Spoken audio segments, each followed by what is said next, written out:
Hey everybody, it's me. It's Mark. I'm tired, and this is Think Outside the Blocks. And I don't have my titles ready, so I can't show you the name of the live stream because I am a mess still, and I wish I wasn't, but I am. I would say, let's call it a solid 49%. I'm still not back yet quite to the level I should be. Let's see. Hold on. Wow, and my near vision is really going. So let me see if I can figure this out. Just to call it what it is, think out. Like I found it. I haven't turned off my notifications, so you heard this. So weird. Think outside the box. I don't know, 7, 8, 20. I don't know. I don't care. I'm tired. um, turn off my notifications real quick. Why do we call this Think Outside the Blocks? Because we are trying to encourage everybody to think outside not only the rigid medium of Lego, or at least like the imagined rigid medium, because there are quite a lot uh, of non-rigid parts nowadays, and very much less square. But we're also trying to encourage you to think outside your mental blocks. But we're not going to do a lot of like mock showing this week. This is going to be mostly about talking about Brickworld Chicago, which I did a week ago, but still yesterday because I've done nothing but sleep. There's been a lot of stress nightmares about like closing up the show that caused me to sleep till like noon for the last 7 days. So who am I again? I don't know. I'm this guy. I'm Death Warmed Over. That's my name. Death Warmed Over. You can follow me at Brickworld on Instagram, and I'm on some other social media platforms as well, not at well. And here's the host, Ben Hauger. Hey Ben, how are you doing? 'Cause I'm working on the recovery too. It's like a 12-step meeting here, I think, this week. Oh, what do we do with ourselves? So this is Ben Hauger, everybody. You can follow him at ZCerberus on Instagram and Flickr. Yeah, it feels like we need some intervention because why do we do this to ourselves? Like, I know I run the show, so of course I'm going to be mentally and physically exhausted for quite some time. But the fact that I do this to the same thing to so many other people makes me makes me feel a little guilty. Like I'm like, um, if this is the recovery group, I would have to call myself the enabler of everyone else's addiction. We provide that space, and then we let everyone come in and mess themselves up the way we are all messed up right now. What do you think? Yeah, you're probably an enabler. I think Yeah, that's accurate. easily. But we're all willing participants, quite honestly. And if all you really lose is sleep and maybe get a couple gray hairs, it's not the worst thing in the world. Yeah, no, my beard only grows white now. I can only play Santa Claus from now on. Well, we are right back to it because we have Hawkeye Lego Man asking or saying, "Yay, Fabulantis!" Sorry, I thought it said, "Where's Fabulantis?" And I was like, all right. I guess we can put up with this only for so long. I did find as I was going through my storage unit and getting all the stuff out of the garage from the basement flood, my old underwater display that I brought in 2019, I think. And I was like, fine, it's mostly still intact. I have Fabuland figures. If I need to show this to Alex Neer to do a Fabulantis collab for 2024, I guess I can put this back together as the base model and ask other people to contribute to make Fabulantis happen. Because what Alex Neer has done is not only create the Brickles, he is the mastermind behind the Brickles, which seemed to go over really well this year and capture a lot of imaginations, especially in children at the show that already memorized all of the personality names just from opening ceremonies. I guess we should let Alex have what he wants and do a Fabulantis 2024 collaborative. If you're interested, hit us up. You can find us on Discord, leave a comment in this live stream, chat, in the comments, whatever. I don't know how things work anymore. We'll make it happen. We'll be bigger than New Hashima with Fabulantes if we get enough people involved. I don't know that we have the type of person that Stefan is to organize Fabulantes at that scale, but we'll give it a shot, right? Ben, are you in on Fabulantes? Why not? All I right, I own exactly one Fabuland figure, which was gifted to me by you. But that shouldn't stop me, right? let's I go. mean, Oh, of course not. I have yeah, the figures. why not? Right. I just don't know how to make a Fabuland figure look like an underwater character. I've done it with like regular minifigures. Speaking of minifigures, Bricks and Minifigures I'm sorry, Bricks and Minifigs. Crest Crest Hill. Hill, thank you. Says, how's it going, Mark? Fine. Are you not paying attention to the live stream? I'm dying. I'm 2 seconds away from passing out. I have like 3 synapses left to fire before I die. Uh, and then he asks again, not recovered yet? No. If you've watched this for more than 5 seconds, I'm like nowhere near recovered. I need another month. Um, I'm I'm dying. Um, so we have some other comments I'll bring up here. Ben, talk to me about your Brickworld experience. The first time where Miles was really engaged as like a creator. Yeah. Well, so my son Miles, for anyone who hasn't watched the stream before, and perhaps we got a few new watchers since Brickworld Chicago. Who knows? Free. My son Miles just turned 10, and this year we did a collaboration together. He has attended the show in the past, but this was the first year he wanted to um, go to some of the events. And it was different for me on a couple of different levels. The first is it meant that I had a little less time here and there to see the people I usually see. But it also meant I got to go to quite a few events that I don't normally go to, um, which included the boat race, which I had That never done before. it's cool, isn't it? Very cool. Yeah. They have boats made out of Lego that do both a speed test as well as an obstacle type test um, in the hotel pool. Yeah. So Miles really enjoyed that. He also went to a workshop. The one that he really wanted to go to, of course, was the Lego Masters Kids Challenge hosted by Dave Coletta. Oh, did he? He did, and he participated. Good. He and his partner built a tank car, which looked really nice, but it didn't perform as actual challenge of distance down the ramp. The aesthetics, I think, got in the way of the Is that um, in the way? got in the way. Yes, Don't they all? the tank barrel was not a good balance for traveling down a ramp and making good distance. It more like rolled off the ramp than rolled down the ramp. Who did he partner with, by the way? His partner was somebody who we did not know. It was not required to bring your own partner. That's awesome. So he was matched up with another child named Julian.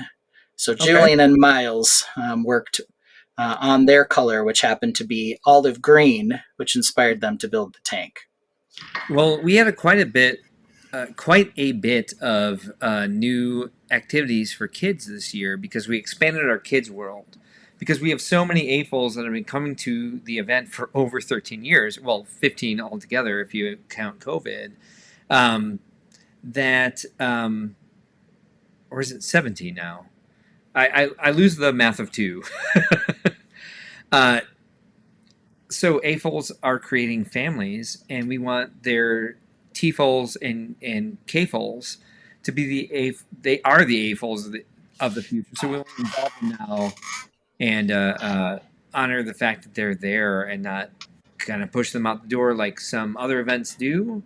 which is fine if that's their brand, but it's not ours. We want you to bring your whole family and make it something, especially because it's Father's Day weekend. How was your Father's Day? It was nice. My kids, of course, went through the hall and managed to find a custom minifigure, which they purchased at Brickworld Chicago, that says um, "World's Best Dad" on it, and he's actually sitting up on my space base display, which we'll get to in a little bit here. Just hanging Congratulations. out. So Yeah, you're the world's best dad. yes, a lot Wow. of competition, but I won apparently. Yeah, it's quite an honor. I don't know who was voting, but I'm pretty sure it's legit because you probably are. Well, I might be Miles and Mara's best dad. Yeah, As far as I know, at least at this point, they only have one. So, but the award says world's best dad, so like, hard to argue. you're That's doing what it something right. says. Yeah, exactly. So did I know Miles was wanting a nomination. Did you guys get nominated? Our small group display did not get nominated, Sorry. but there's always next year, Is he right? okay with that? How does he feel about that? He managed just fine. He gets very excited about a lot of things. Yeah. So, I think maybe now he understands that the effort he put in may not have been the same as the effort others put in. Oh, interesting. Um, Is that what he said? yeah. No, but I think he gets it after seeing some of the other small group collabs. Yeah.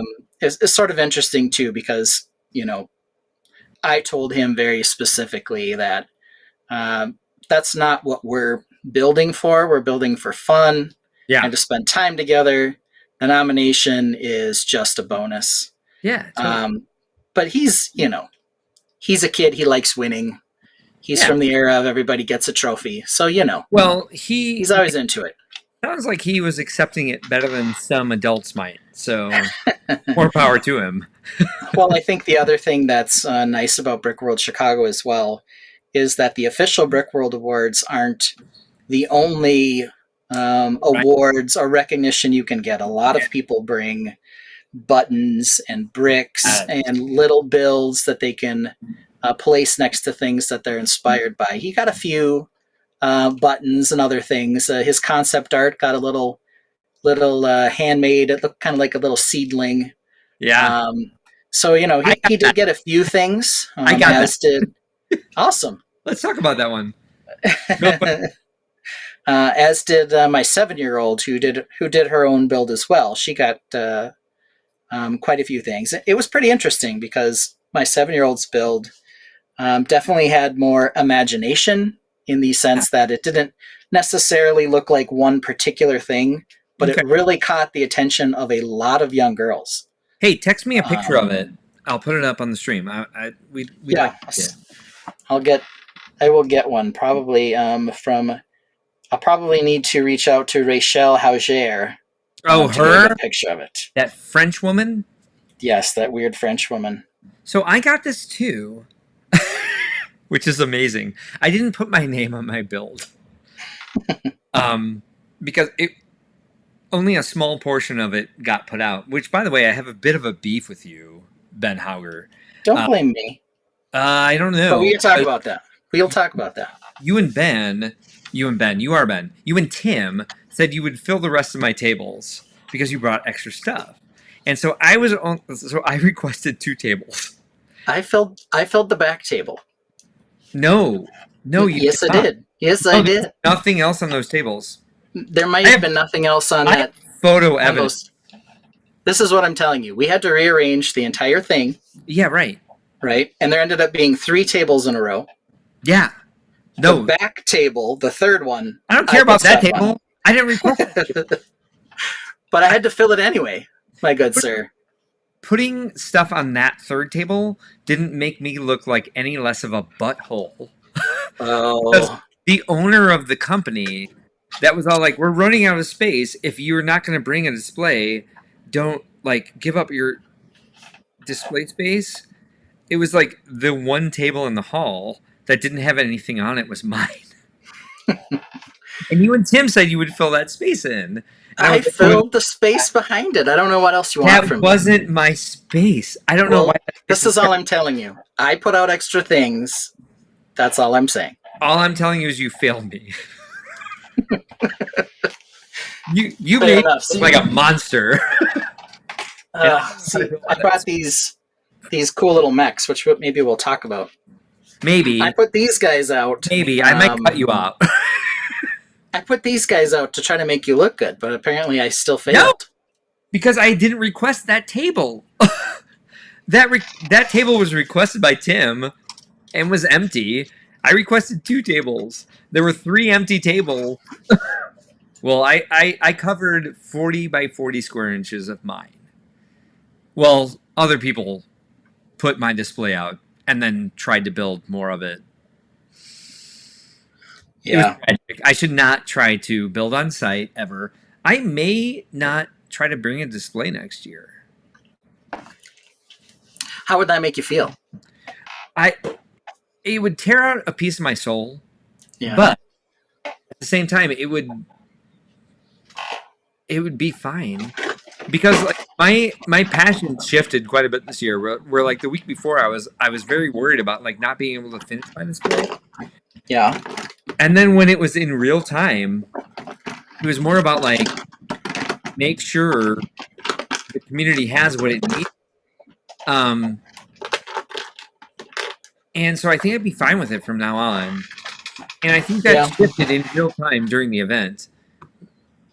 Come on, I have your picture here. We want to show Mara's display, but it's not coming up into my library to do so.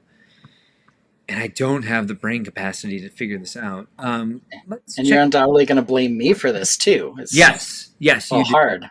Well, no, let's talk about this. So you're talking about this. This was on Mara's, or this was on yours and Miles? That was on mine and Miles. On his concept art in particular. Ah, cute. All right, so I love this because it gives the idea that like, well, this is a great idea that has room to grow, which is quite hilarious that it ended up on mine. Again, my name was not on it because I was like, yeah, I know, it's sitting in boxes under the table. Mhm. It would and could grow if I had the time, which I don't. And so that's what I need to consider for next year. And it's like the basics of like, do I join the EB collab at all? Because I stressed you guys out and you guys built mine on site. I was there for building that part, but then I wasn't there for figuring out how it got connected to the sides of the ship.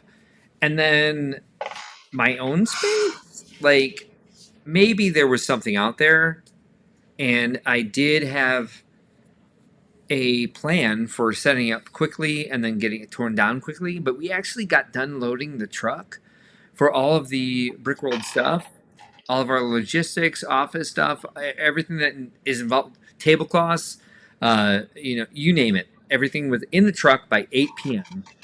And it took another hour for me to try to like break my display down.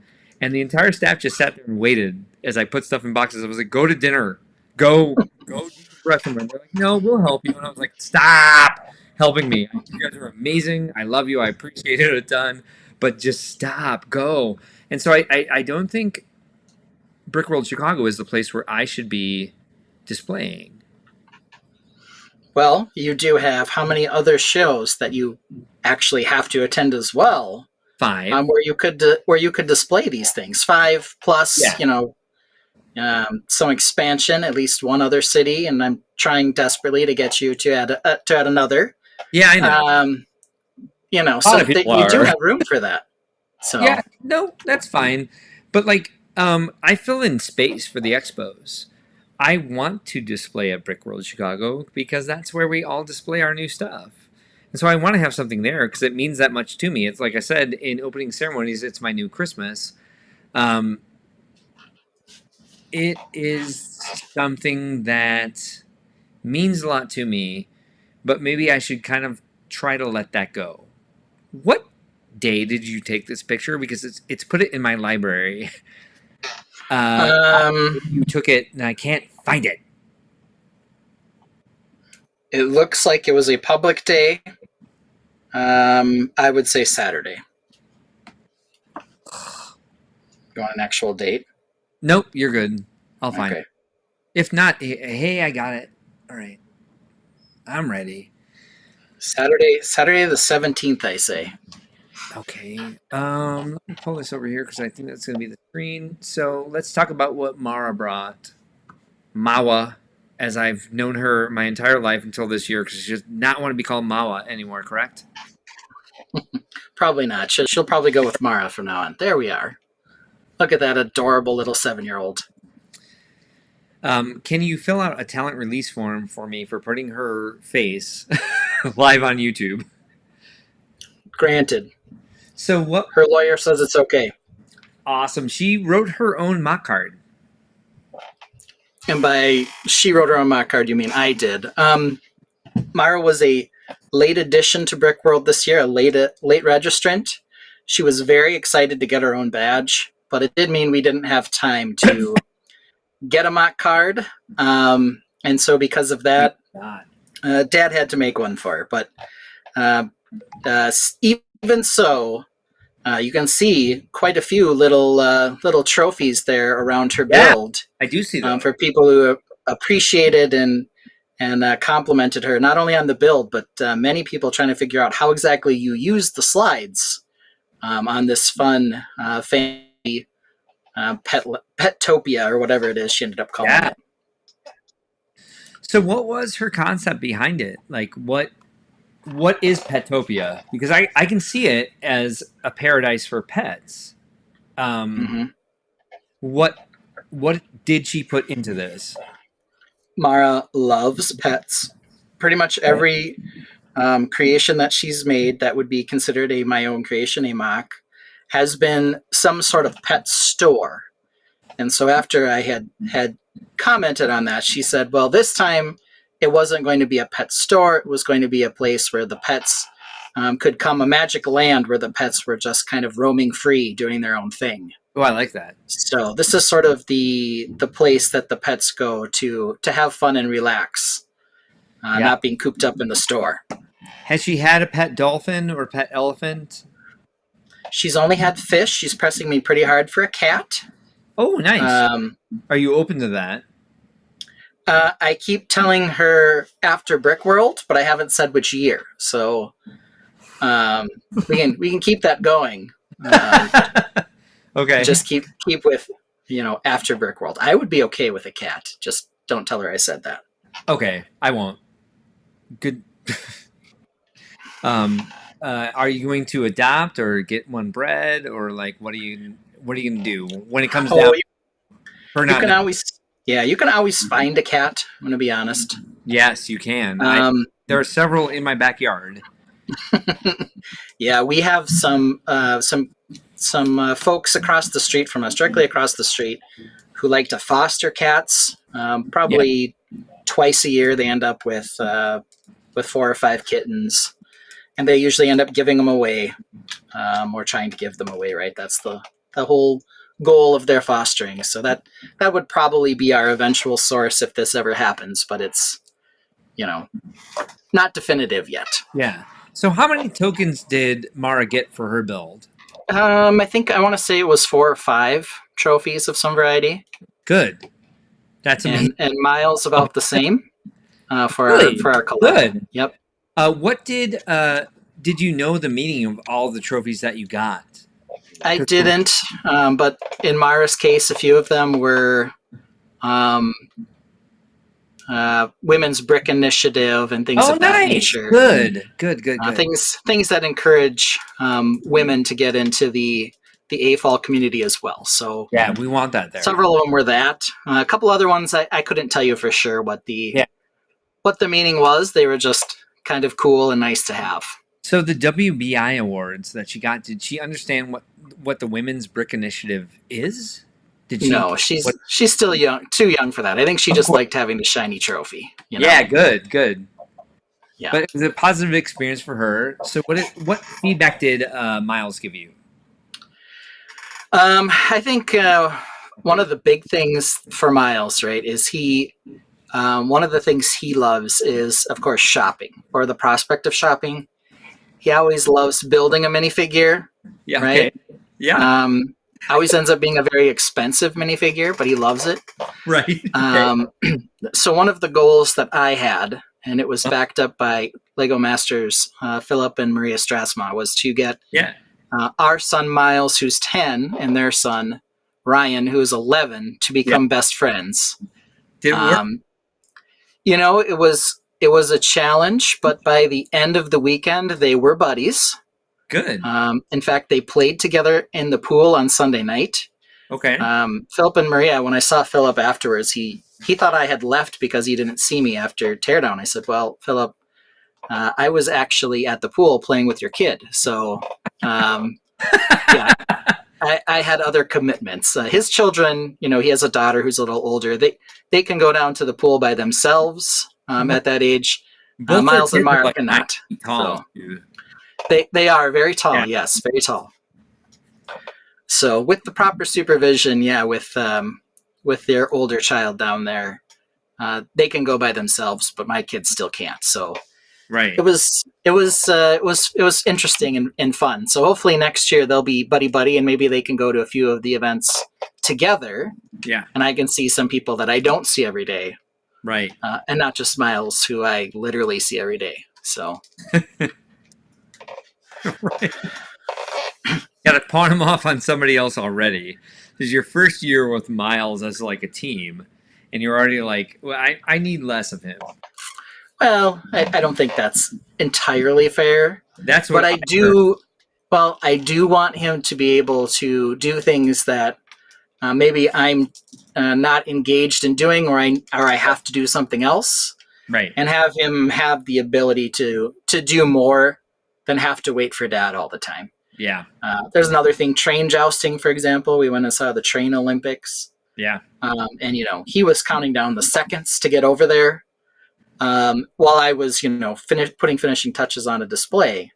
So I'm like, we'll go over there at 5:55, but he was ready to go at 5:20. He was ready to go over there. So Hey, we made your water-cooled computer space station other planetary just with what we brought, and I think we did. I think we satiated the entire stream, all of our viewers with what they wanted, with the parts I dropped off, and you and Josh like tackled it, and I thought it looked really cool around the base. Although, again, as I told you, I only saw it from behind. As many times as I tried to get in front of it, I just kept getting pulled away. Yep. And I tried to walk around our tables. Well, do we want to take a look at the front of it now then? Because that's actually what I think we should talk about this week. Yeah, sure. So I'll pull you out while you set up your camera, and I'll hit Awesome. some more of our comments, which we have quite a bit, which is fantastic. Thank you all for joining us. I don't know what you're going to see tonight because I'm losing my mind with exhaustion still, as I already said, of course, and Ben seems to be expressing the same thing. We feel like grumpy old men to me right now, where I don't know how fun it's going to be tonight. But let's look at some of these comments. We have Bricks and Minifigs Crest Hill. Damn it. Said Chicago was amazing. Had tons of people in the store lately who had a great time. Looking forward to buying 5-day passes in 2024. Great. We're working on setting that up as soon as August to get all of those badges and ticket sales, ticket prices up. We are going to shift some things this year. We're going to be very transparent about it. So look forward to a future live stream about what we're going to restructure. And we just want to make sure that everything is still accessible for every Lego fan that wants to come. And we appreciate everyone being there this year and all the positive feedback we got. Let's see if I can pronounce this. It's nope, can't. Nope, can't. But hello from, I'm just gonna say, Lego, because I just mushed my mouth together to say what I was seeing, and I'm probably way off. Sorry for the really strange pronunciation, but there was a lot of vowels and not enough consonants for my mind to wrap itself around at this moment. So we have Matt Leota said, I did not even see Ben the entire show. What? You didn't even see him? Matt, there's like a lot of stuff to see. So one of our coordinators did the math. If you were going to spend 8 hours at the show and see every creation that was there, you would be able to spend less than 2 seconds with each because there was a lot of stuff there. But how could you miss a goo-cooled computer space station with a beautiful other planetary foliage? I don't even remember what he's referring to. Fix Quest says he's definitely willing to. What? I don't know. Ben's already set up, but I want to go through some of these comments. Let's see. Where was I at? I don't even know where I was at. Hey, look who's here. Deez is here. Deez did a ton of work for Brickworld this year, including being on our live media shots. There we go. On the news in Chicago because I was too busy / overslept / was just torn away by other things. And he managed a lot of that and was there for me, pretending to be me sometimes. Appreciate that a ton. Glad to see you here. Hopefully I'll get some feedback like get some sleep before you try to do a live stream because nobody can understand the words coming out of your mouth because your brain is moving slower than your mouth can at the moment. So Fabby Fan Milwaukee, I believe, well, I won't say his real name because he's chose to set himself up as Fabby Fan Milwaukee says he lost a bunch of money. How much? Because it's an air quotes, right? So we've got to figure out how it is he lost the money as well. Well, we have an envelope of lost cash that I put into the charity numbers instead, which, by the way, I announced at closing ceremonies that we were at like 46,700 something, and that we blew away our numbers from last year, which were at like 38 something. By the time Sunday was over, because a bunch of people were annoyed, which is great, at the number was under 50, that people came up and donated more. So we're way over 50 at this point. Also, another number I need to revisit is like our public numbers. I said we were at 13,000. I'm sorry, 12,000. 12. Yep, 12 and some change. Well, I miscalculated, and so our final number. This is no joke. It's at very specifically at 12,900 even, and no more, no less. We were 100 under 13,000 for our public expo numbers. So it was a bonkers year. We had 1,700 badged attendees. We made over $50,000 for our charity partners, which are Make-A-Wish Illinois and Lurie Children's Hospital. And it's growing. People are still dropping money on us for that, which is amazing. Let's double that next year. So if let's say we have growth, I'm just going to throw this out there. Let's say we have growth from 1,700 badged attendees this year to next year getting up to 2,000. If we wanted to double the number with that many people to get to the base number of 50,000 next year, I think that's $25 a person to get to where, again. Why are you doing math right now, Mark? No. I'm not. Yeah. I'm doing math I previously did, and it may be somewhere stuck in my memory. But even if it's not exact, if every badged attendee next year is willing to give $25 to our charity partners, we would have a lot of money. How's that? Let's take me off screen. Give me a break. Because I'm dying in real time. If there's ever a documentary of like, how do we not see the stroke coming? Like seriously. Also, no offense to like people who have been through strokes. I really have been concerned that my mind can't handle the pressure of Brickworld. I got a text. It might be from someone watching the stream saying, "Stop talking about strokes." Ben, how are you? All right. Are we ready to go? Look at all that beautiful foliage. Yeah. So this is what we ended up doing, this is a little different configuration than I had before, but I kind of wanted to mention some of what didn't quite work at the show that maybe would be worth improving upon to finish the mock. As people who attended the live stream know, we were really in crunch time the last couple weeks. Dear Lord. And so there are a few tweaks we can do. Okay. But here's a slightly different arrangement of the foliage. The parts that you brought, of course, were these beautiful turquoise-colored flowers with the coral pink leaf on a dark orange sprue down here. Yeah, you're welcome. And those parts here, now what I've kind of changed, or what I did that's a little different than the show, is I've used this teal-colored coral as sort of a plant vine base. Okay. And the pink stuff is sort of like a stem. Yeah. And then these brighter ones as sort of the flowers growing off it. And sort of done that in a couple of patches here that I would continue throughout the rest of the build. Nice. Maybe even, with something like this, you might even be able to build some sort of, these could be creeping vines off of some sort of larger plant-like structure that could, sit on one side, probably this side, quite honestly, of the space base to sort of show, a little more life on the planet. Yeah.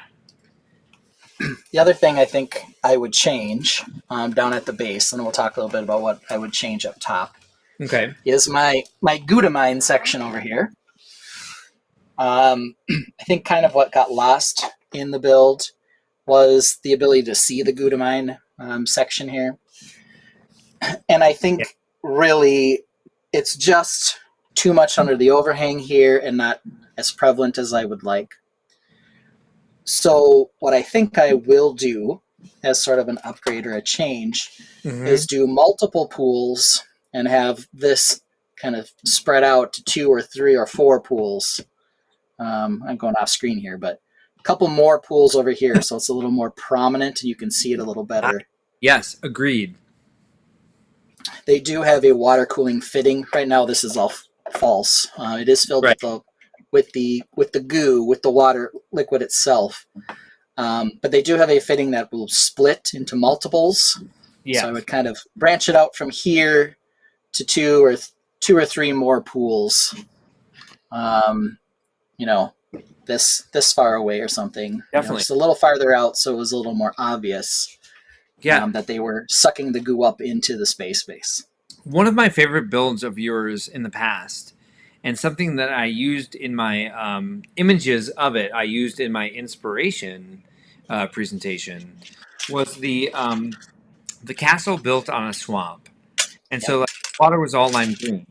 And so I know you have the capability to make lime green pools, and it's going to look amazing. But it also has a bit of transcendence to it to see that type of color treated as a water surface. So I think that would enhance this a lot. If I can real quick comment on the way you changed the foliage, it's kind of it looks to me now like it's growing towards the space station, which I think if I'm going to insert a bit of reality into it, it should almost be like the space station came down to land and clamped to this planet and pushed the foliage away. And so it should arc away from the space station instead of growing towards it. Unless, of course, it's growing back in a very angry manner, right? Unless that, yes. Yeah. And so the other thing that I sort of noted was, the surface is quite flat. Yeah. Which isn't the worst thing when you're adding the foliage. But I also had a number of these crater type designed pieces that I had on another base. So adding some more crater and structure as well. Yeah, just to sort of break up the landscape a bit.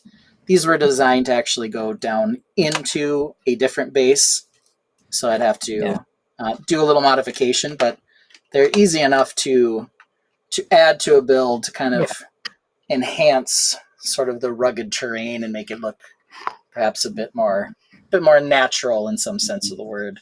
Agreed, but I would say So like realistically, if a bunch of NASA engineers wanted to land a space station of this size on a um, on a planet, on an alien planet, they would probably look for a debris cleared flat plane to drop it into.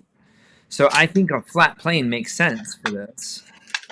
somewhat flat plane. We also are digging around for holes for a Gouda mine, so we could also have some leftover and abandoned holes that maybe Agreed, but I would say is didn't pan out. So we can have a few of those, I think, on here as well.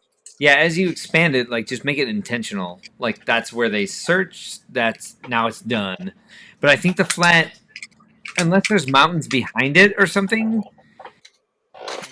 the terrain should be relatively flat. But those craters are cool. Like the way you just set that down, like seeing the perspective on the screen, like it buys into the rest of it immediately. So like Yeah. if there was a goose swamp with like craters in it, Yep. crater islands in it like that, it makes a really good composition. I can see it. Yeah, and they're already pre-constructed. Yeah, So nice. that's good. Just have to find some good places for them. So I will say, Ben, Plus, if I'm going to criticize what I see right now, the base of your goo cooled space station computer is like two layers of snot slopes, and your craters are all studs up. mhm. So that's the only disjointing I see. Yeah, that. But they're cool. I like looking at them either way. They're just like I would say 10% disjointed for terrain. Well, yeah. I mean, I don't necessarily know why we use these specific ones, but it's just sort of the fact that I have some that I could use to mix up the terrain a little bit, make it a little less flat. No, I like the idea a lot. And I just have one that's just sort of a little little little rock chunk. Can't even go on crooked. Who knows? I don't know. Well, if you left stuff up on the original base like that, it would make the craters that you've already built look more cohesive with the rest of it. If you have different directions of terrain, Yeah. studs up versus snot. Yeah, mix it up a little more. And that's the other Yeah, thing that I was noting is that snapping the base together, since it's coming out at four different directions, they are all hooked up by a snot, but they were difficult to get to latch together. So part of what I want to do that makes it easier right here, you see I just have a 2x4, is moving to really having it clamped together to stick more so on the top. okay. So that's also going to give me an opportunity to add more of the studs up Oh, I see what you're saying. stuff to really hold the pieces together at the corners where they merge together. I can see Down a what little bit you're there. saying So by the way you're explaining it. Like I have a picture in my head of that working based on what you showed us with the small crater builds. Yeah. right. So actually, I have one. I moved one onto the back of the space base here. So Mhm. sort of the idea here would be this would sit here and it would hold Yeah. the space base together as well. Yeah. This one won't quite work because I have some studs out of alignment, but these are in the right spot. So I could just clunk that down and that would both give it some more directionality and hold the corner together. So, Yeah. so those are sort of the ideas for the bottom portion that I want to do. But there are some changes higher up that I want to make as well. So we can zoom out here in a second and take a look at the top portion of the base. Mm. I know you just want to talk about terrain, I know, but this level's Right. probably more or less going to stay as is, Okay. with one exception. But it's this very top portion that I want to talk about a bit. So we'll go all the way up to the top. So I just put it, Oh. I literally just like maybe an hour ago put away the bin with the my droid arm bin. Did you was that ever handed to you? It was not, but I would not have used them anyway because I went a Okay. little different direction. Okay. But here's the big thing over here that I need to change. So one of the things that I had noticed about the build is that it felt very empty on this side. Okay. So I added this kind of space elevator here, or an elevator piece here. Oh, I see. And Yeah. this was very last second. So there are definitely some changes I want to make to it. Yeah. One of them is, I added all of these cool lights, which is fine. But what I really want to do is make this even a bit taller. Okay. And add a crane of some variety. Because one of the things I thought about a lot was that if this is a active mining operation, we need to be able to get whatever we're mining or saving up to the platform here to transport it off world on a ship like this. Right. So we have both the elevator here, Yep. which needs a few more parts, but then maybe also some sort of crane-like structure that can lift up some of the larger things that we might want to ship off. The other thing that I would do with that crane is I could make it yellow, add another pop of color to this. Yes. Again. So yeah, this one's just, it was very last second. We'll just say that. Well, it's a good design, and it shows exactly as the way you described it. When we're watching it on the live stream, I think the corner garage is getting in the way. So we need a different backdrop. Well, we'll get there someday. We'll be professionals. It is after Brickworld, Right. so I can add that to my post Brickworld to-do list. the story is there. Like you have everything has a function. It's just kind of like what's the entire like view of this mock as one space station, and making almost like the the glue cooled computer like secondary. So I do think that industrial garage, industrial elevator needs to have the same width as the control tower to the left. Yeah, that's a possibility. It could be a double wide compared to what it is now. Yes. One of the big things was the way this is structured, sort of doing this industrial elevator look. One of the big things I did is I used these grate pieces all up and down, but I ran out of grate pieces. Okay. So that's why actually this is here, these brakes. Yeah. Part of that is because I was out of them, so I ordered a bunch more. I like the look of that still. Like it's the necessity provided like a good function for that because I think that looks better than if that was all grapes. And I would have known that if I looked at it, I wouldn't have been like, he ran out of grape pieces. You know what I mean?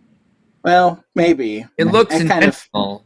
I'm kind of feeling like it needs a little more breakup. The other thing to this, right, is if I do end up putting a crane of some variety up here, it's going to need some additional support too. So there's some different thoughts I have on how to do that. But yeah, this was, sort of the last minute addition to sort of balance the mock out a bit. Yeah. The control tower, the top portion here, actually turned out really good. Really good, really nice. Yeah. I like the shape. You can see, maybe you can't see me. Well, Emmett and Unikitty are in here. You can't see Unikitty, but you can see Emmett at least. Yeah, Emmett, yeah.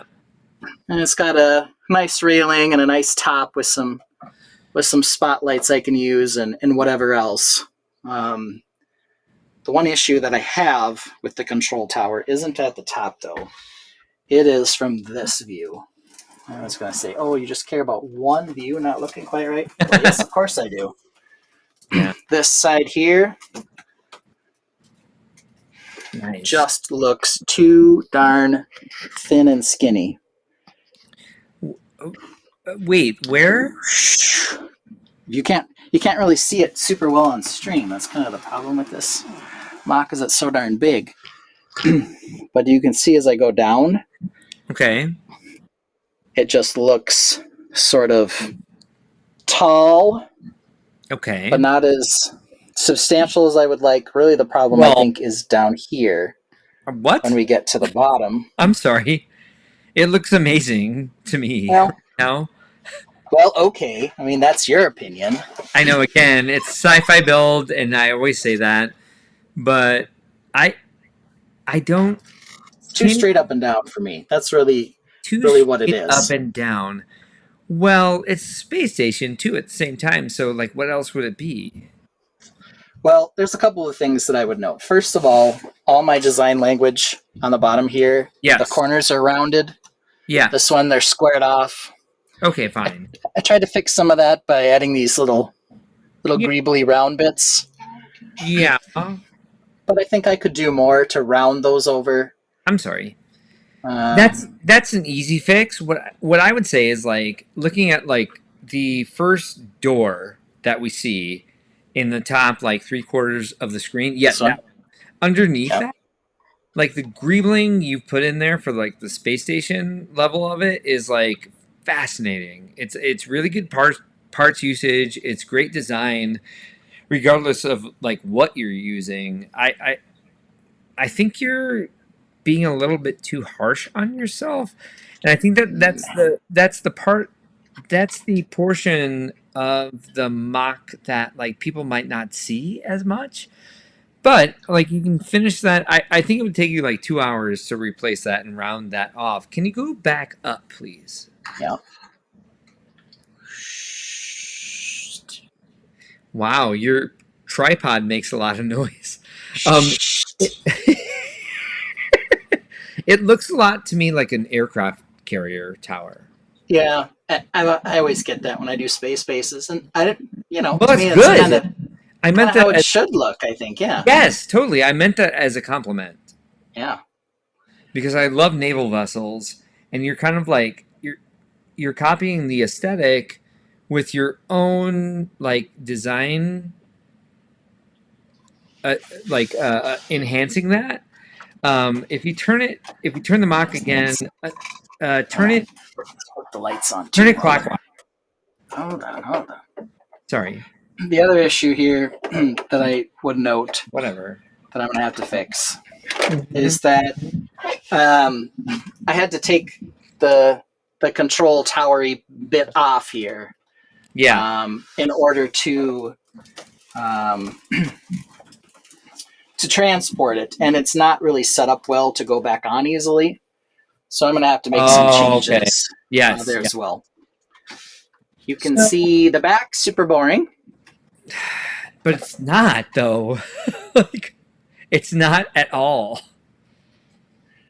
Just, it's got some stripes and some bits. That's fine. I That's don't know. And the railings on that side of it before you get to the landing platform are like Cute little railings. still. I would say, and this shouldn't make you feel any better because like you have a vision in mind, but I've seen mocks that are much less detailed that still look amazing. So I think you're killing it. What I do appreciate about what you said about the elevator shaft is like you added those tiles because you didn't have enough like of the grill plates to go in, right? Yeah. Nope. But I think it enhances the design because like you would need platforms and braces in there. So I think when you're widening it, you should do it by the same proportions that you set those grill plates apart because it makes it look more realistic to me. Where I think it's missing, I didn't see when I looked at it that you ran out of the grill plates. What I saw was like for the grill plates to be where they are, it wasn't wide enough. So you want to widen it already. So I would say, don't worry about the grill plates because that's what you saw in your head. What I see in reality right now is you should widen it and put columns in where you have those tile rows in right now. Put Yeah. columns in that are the same width on either side to really make it look like it fits with the rest rest of the space station, because if you had those grill plates on hand, it would look more out of place than it does now. Okay, well, it's a perspective, right? And let's see here. I've got to find. Of course, I ordered some more grill plates. Here they are, and they arrived while I was at Brickworld. Don't need them. Well, need them if I'm widening my Well, elevator. You guys, I can fill an entire episode of this on the stuff that arrived while I was at the needed before the show. Yeah. So like full on logistics thing. But I won't pretend like it didn't go super smoothly. You guys don't hear about the like behind the scenes turmoil that happened here. Yeah, well, fine. But I'm talking about beams. Like, you need a structure for that. It can't be all... No, stop. Sorry. You upset me. Like, even well, if... I've got beams, too. I mean, I've got parts. But no. What I'm saying is the entire structure could be increased by 4 studs. Stop digging around. You stop digging around. I'm not. Big old columns. Sure. Yes, that. Yeah, I got it. I got you. But not more great. Because like the structure, like the outside, what do you call it? The outside structure. That looks better to me already. Like, increase that. So I'm glad you didn't have those. Well, out of these pieces too, because that was part of what I was working on. Fine. Either way. I ordered some more of these, but it looks like I didn't quite get enough of these either. You'll use them either way if you don't use them in this. Yeah. It's a very Ben Hauger piece. It's a great piece. I like that. I like that a lot. Need some supports to support my giant crane. And here's the thing I keep thinking, because I wasn't even able to put out half of my display, is like, we have 365 days. Well, less than that already, but we have that much time. We have a year, roughly a year, to give ourselves the space to experiment with this type of spacing and design question that just like don't try to dive in and find the solution today and order a bunch of parts on Bricklink. Work with your current collection. I need more of these parts, Mark. Which one? I need more of both. Actually, I'm good on grates now, but I need more of these. Okay, fine. If you don't use them in this, let that happen. Use it in something else. Yeah. And the only other thing I would note, structure-wise, so the other thing I struggled with a bit down here, right here is the plugs for the power and the HDMI. They were hard to access. And this little skinny section here compared to the tower up top. Yeah. This was always intended to be a bigger structure, but I ran out of time. Yeah. So I'm going to redesign this down here to be bigger and to have easier access to the plugs. Yeah, so, good call. But here's an example of what I was talking about with the crater being able to hold the corner together. Hey, Ben. There. Maybe no. I like, I'm 100% on board with it, like your crater placement. I think you've thought that out. As long as there's like differentiation between the snot and the studs up, I think your port there, if you had like even just if you had a light above it, it would help you a ton. And so I'm thinking when I'm going to bed at like 5 a.m. after working really hard in Brickworld, and like I'm trying not to wake Matt up as I go to sleep, or like the dog's really excited about what I'm doing and she's getting all behind the nightstand. It's like I have to turn on my flashlight to see exactly where the port sits. If you just put a light behind that, it might help you get those cables in there easily.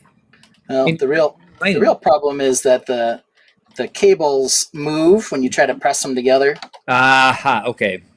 So I can see Yeah. this one just fine. This is the one that is difficult because I'm trying to hold it. You can see I Hmm. can barely get 2 fingers in there.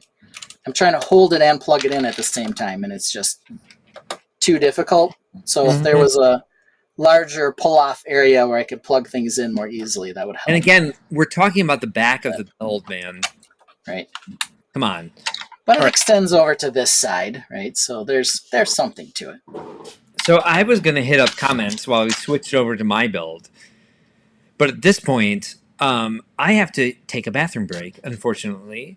So if you can look at the comments and call them out while I take a break, that would help me a lot. Well, we're already at an hour, so we can just end it here and not look at what I built because it's not done as usual. But if you're willing, Well, how? Sure. Why don't you do that? We can yeah, also take a look at one of these mechs because I think I have some comments on one of these mechs that I want to run yeah, past please you. do. If it's easy enough for you to change the camera on your own, go for it. If not, I'll be Well, going I can. I just now. move him here. Perfect. Thank We'll you. move him here. We'll talk about Mechie Man here in a minute. Mickey Man. Um, because I think I know exactly what I need to do with Mechie Man when we get back to him. Let's see here. Let's see some comments here. Um,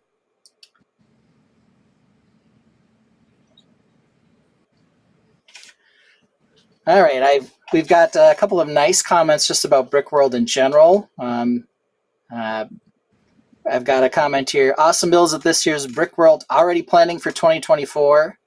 Not just you, but me as well. I think that's one of the best things that really come out of Brickworld is the inspiration to want to build new things or to build different things than you've built in the past.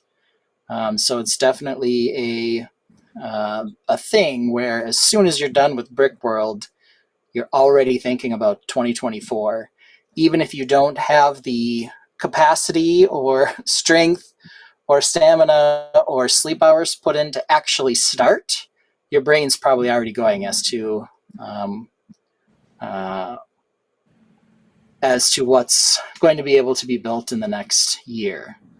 Another thing that I will note, I see some more comments about the charity aspect of Brickworld Chicago. The other Brickworlds, we often also do some charitable events.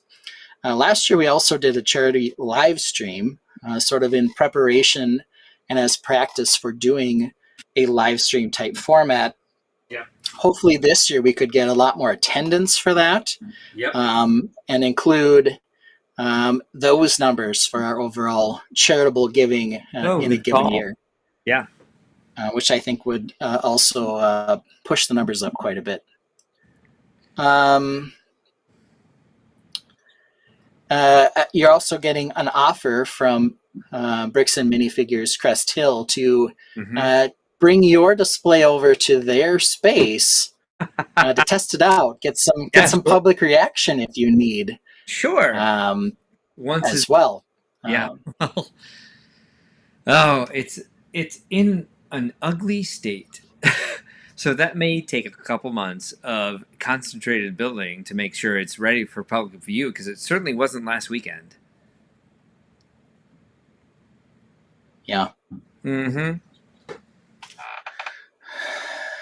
Shall we but take yeah, a look and at what ended up on the floor at Brickworld Chicago last week?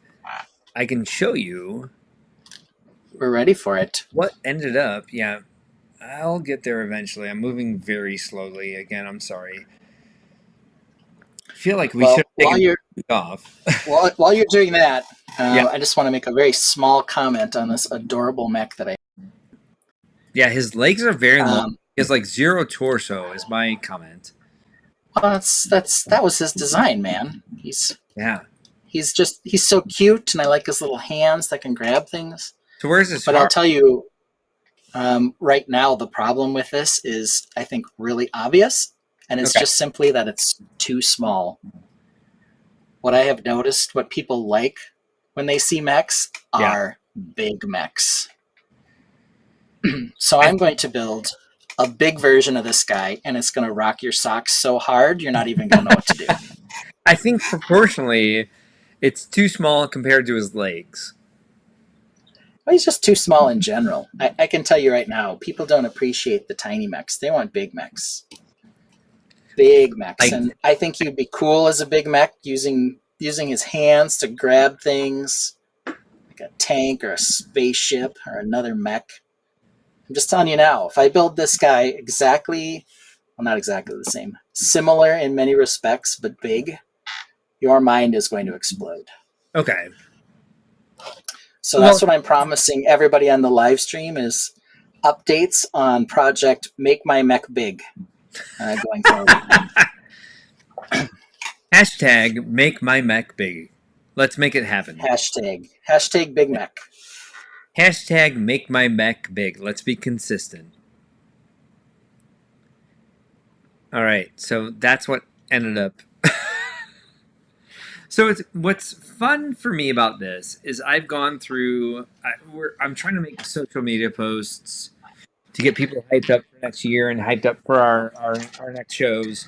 And as I go through the thumbnails, I'm uh, I'm intrigued by it because I'm like, oh, that's pretty. What was that?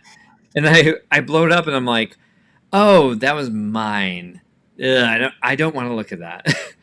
But what I will say about this, it was amazing that anything got out on my tables at all, and it was only thanks to my husband Matt, who brought it down to the hall while I was working on something else. So I imagined he was going to bring it down and leave it there. But he took it out of the boxes, which, by the way, I made custom boxes, which Ben will talk about because one of my custom boxes. It's got nothing to do with me, man. But yeah, Dear continue. Lord, and I want you to call out the person who did it. so like, he Wow. put out like the basic structure and he nailed it to the point where he left that gap. So you see the gap there between like the back waterfall and the front waterfall. He left it there 'cause, Mm-hmm. like, something else is going on here that I don't understand. I don't want to break anything, so he left that gap there, and he put everything else on. And I would say like Superhawk and D's bricks put together everything else you see. So they were like, "What do you need help with?" And I'm like, "Well, I'm just trying to like be selfish and put out my own mocks." And they were like, "Well, what do you need built?" Like they were just all over everything I needed, and they were like, "Well, where are your emotions?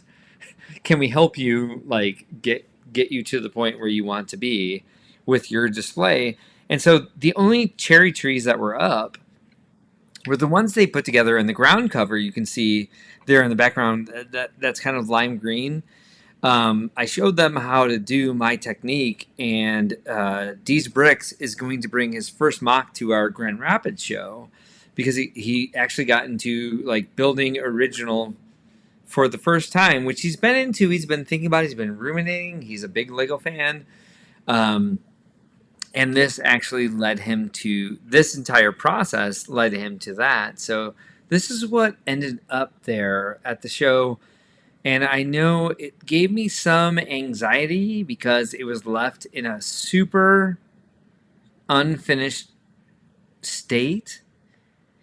And the rest of the two tables were completely empty, which made me look like a super butthole. Um, and that'll never change. I will always be the butthole of 2023 for our display space crisis year for not filling the tables I requested myself when I was asking people to be honest about the display space they could actually fill. And on the last live stream before the show went live, I told everyone I should cut all of my tables, and I got a lot of much appreciated encouragement that I could do it. But I knew I couldn't do it. I knew it was too late. I knew I had too much left to do for like running the show. So it's not nobody's fault but mine. So I'm not trying to like shame anybody who tried to encourage me to like keep going. But this is how it ended up, and to me, it was a great experience because a lot of people stepped in. I think I worked on this for like 10 minutes. I think I carved out time for working on this to like make it look the best it could, and I got it down to the hall. And the people I mentioned, my husband Matt and Subahawk and D's Bricks and Alex Near, and his brother were all there. Like the bottom left corner pool with like those two little islands would not have happened if it weren't for Alex and his brother. Um, but I feel like for the sake of the brand and the community, I shouldn't have tried. I should have left that space to somebody else. And it makes me question how I should do this in the future, for my quote unquote my show. So Ben, I'm gonna put you solo if you can like respond to that. Well, there I am. I'll put up where. This is what I'll say. Right. One of the things about Brickworld Mm-hmm. is is sometimes there is some on-site building that occurs. You Yeah. wouldn't be the first one to do it. And normally, in other years, that's been a time where you and I, or Eurobricks in general, has had the opportunity to hang out together. It's actually probably some of the better memories I have from past Brickworlds, Agreed. is being able to do that, right? This year, you kind of got the same experience, just less me and more Hawkeye Lego Man and Supa and some other people kind of filling that same void, getting to spend a little time with you, working on the mock. Yeah. So I don't necessarily view that as a negative. There was still also some very nice aspects to that build that were worth sharing. For example, I didn't know how the orchard was going to look in the back. Really, the only thing that's disappointing is all the blame you're giving me for the table next to you not having anything on it. When I really think that's all Sorry. Tim's fault. I'll just say it. Yeah. I agree. But yeah, I mean it's part of the experience, and I know for Yeah. you, that owning the show, that's part of what's happened, right? Is that you now have more pots to stir, more fires to put out, or whatever you want to say about that. So there's always going to be, someone who comes up while you're desperately trying to put a tree on your display who needs something. Right. Or doesn't and that's not desperately need it, but wants it well, because it's me and they know me for a long time and they want to catch up. And I'm like, and finally I'm like in captive mode where you can actually pin me down because I'm like in one right. spot trying to do something. So it's Well, and if you don't have a display, how are they going to track you down, Mark? I know. How are they going to track you down? Which is more more evidence or like more reasoning for like not displaying. It's like won't be tied to one spot, Well, I mean that's your opinion, but it was good for me because I could just hang out at my table, and I knew eventually you'd have to come back, right? I didn't have to go searching for you. I know, and that's what I wanted was like to hang out with like the people who are my friends, which wasn't necessarily possible this year. Which is like cry me a river. It's like I Right. put myself in this position. I bought the company, so it's like that may not be possible, and you'll see your friends when you see your friends because they are your friends. But I'm like, also, can't we? Since I own the company, can't I force this space to exist? Which is not as easy as it sounds. Well, we've always got Milwaukee and whatever other shows some of the rest of us can make it to, where you do have a little, maybe a slightly more downtime than you do for Chicago. Yeah, agreed. Slightly. I say slightly because those shows are, have a lot of effort as well. They are just not the same type of event as Chicago. No, they're very different, but like still have the same level of skill being displayed, um, and I would say like Chicago has a different energy altogether, where it's like it's all AFOLs. Like the entire experience is about the adult fan community, where the expos are about the public and like drawing more people in. So this is the basic ideal. Sorry, this is the basic idea of the display. So what I put together tonight was to like make sure we all saw the orchard, and in yeah. So in the time I had to put it together, which it didn't look like this on site at all. The archway of cherry trees is not even close to what I envisioned. So I didn't have the time to edit and like make sure that like that archway existed. So now when I put these trees together tonight, by the way, it was the first time I actually was able to put more than two trees up. Um, the branches kind of aren't where I'm not able to um, put those trees together at that distance without the branches blocking each other from having the crowns, all the leaves on them. So it needs a lot of work. Like the focus is supposed to be the orchard, but the orchard is haphazard right now. So that's what I came up with for my vision, and it's rather off my vision. So next step, before you give me feedback, is to expand my idea of what's happening here. And like that I sketch things out and I try to make everything that original that it's based off my sketches. Well, when in September of 2022, sorry, the um, the basement flood happened, I lost my sketchbooks and I lost my pencils and pens. They're in a bin somewhere, but I haven't had the time yet to go back through all of it and to find those. And that's where I start all of my ideas.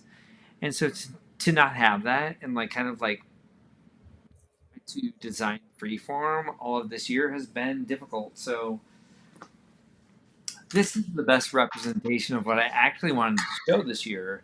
And looking at it on screen now and having it like in the last 5 minutes, because I was still putting this together as we were talking, I don't think it's anywhere near where I want it. And so I'm glad to have a year to try to get this to the point that I've always wanted to see it. Because right now, I can see the basic concept and I can see where I want it to go, but I will say that this is not the composition I intended.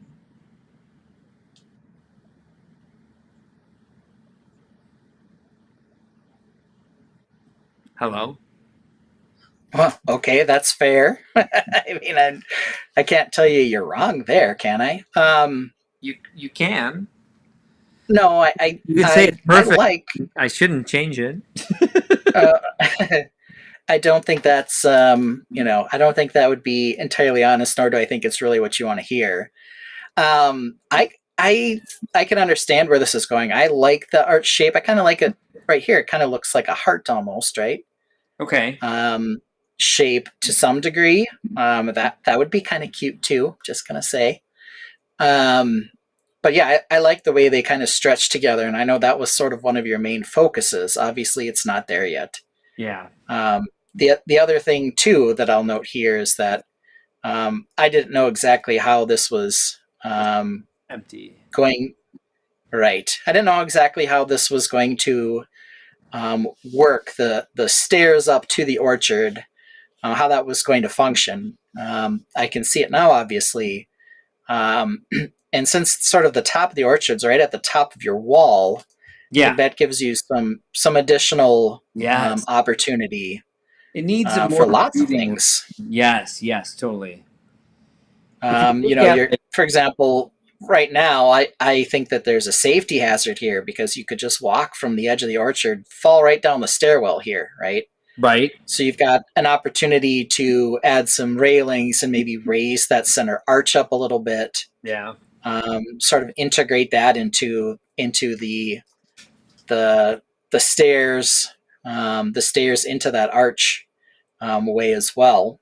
Well, and that's what Dustin and Superhawk did for me. It was like they built the ground cover, and it was like they enjoyed doing it. And it inspired Dees to build on his own for the first time, but it was too much to like put in there. It was like we're supposed to have ground cover, but this ground cover will never sit in this exact space. It's like, Yeah, there's nowhere to do it. It was too much last minute on site, especially with all of everything I have to do. But it was fun to do while we were there. If we look back at the actual like look of how the display was presented at Brickworld this year, it was this. So like having the pools to the side, like I think all this needs more breathing room. So if you look to the left of the gardens and the vineyard, there should be a little bit more space there. And like from the, as you already said, this back gate with the staircase up to the orchard, if there was more breathing room in front. So right now I have it set so it's like there's in a 32 or yeah 32 by 32 base plate. There's three trees, which is what this side is. This side over here. I think in that space there needs to be two trees, and so it needs to be double the depth that we have now. yeah, And yeah, to really open that up and let like the branches like come out, because like some of these branches you see in here that have nothing on them, it's because I don't have the room because they run into other trees. So I never had the opportunity to actually space them out correctly. And I think that's what I need to do in the year going forward. And like I finally put these up because they match the other vineyard pieces that we had talked a lot about, making them look less organic and less like trees coming up out of the pathway. hmm And I haven't had the chance to like give that the space to figure out how exactly to address that aesthetic. And so doing more of that, I do want it to be like a trellis vineyard as opposed to like a stake vineyard, which is more common. But this is another space. This is Fabuland. This isn't like Western Coast U.S. where they have a lot of vineyards. I want to make this like my fantasy Fabuland world where they do everything cute and aesthetically beautiful. My my vocabulary is short and slurry because I am exhausted. yeah. I think looking back, probably what a better direction should have been would have been to continue working on the orchard and working back and Focus. not move on to either side Yes, and totally. sort of Agree. right like kind of get Yeah. that in and then go to the sides after. Yeah, I think because my original focus was um, the orchard, um, it was it was exactly as you just said. Um, oh, come on. Sorry. Trying to set up cameras here. Uh, it's just like taking the time to space that out and focus on the orchard instead of like in my imagination there was like the waterfall pools to the left and right, and I got a little bit like over ambitious in saying that like it's time to put all the waterfalls in, which they didn't travel well. They didn't fit together well, as you were very excited about the way they like Tetris Mm-hmm. together. Wasn't the way to Yep. do it at all. Still Um, very cool. It's very cool when you see them slide apart. sure, sure. Yeah. Great for like your visual stimulation, but shouldn't be the way that it goes together on site for things to go quickly. So I think it's something that I should have like to like drop down the bases and put the waterfall in place on top of it, like keep those separate maybe, but not to keep them all so connected that you have to like Matt couldn't figure it out. Which Matt's not Yeah, that a guy, but he figured every other part oh that's out. You know where that's not that's oh, not a knock on Matt. No, I exactly agree. I think you need to build it so Matt can put it together for you. so that That he way, can. at the very least, I can hang out with him at 2 a.m. putting it together, even if you're busy. And can take it apart while we're loading the truck so that we're not putting everybody off of my staff back by like an hour when we're all ready to go and just like decompress and like get rid like because it's a very stressful week for my staff obviously, and so to create that space where they're like, oh no, we'll help you put your display away, and I'm like feeling super guilty that they're still working when they shouldn't be because we're like 2 hours ahead of where we were the year before. Yeah, stuff to work on for sure. So I kept a lot of these comments back because it was like this is stuff we can talk about. And we're in at 90 minutes right now. And so I didn't think this would go this long because I'm way too tired to go this long. But we're here.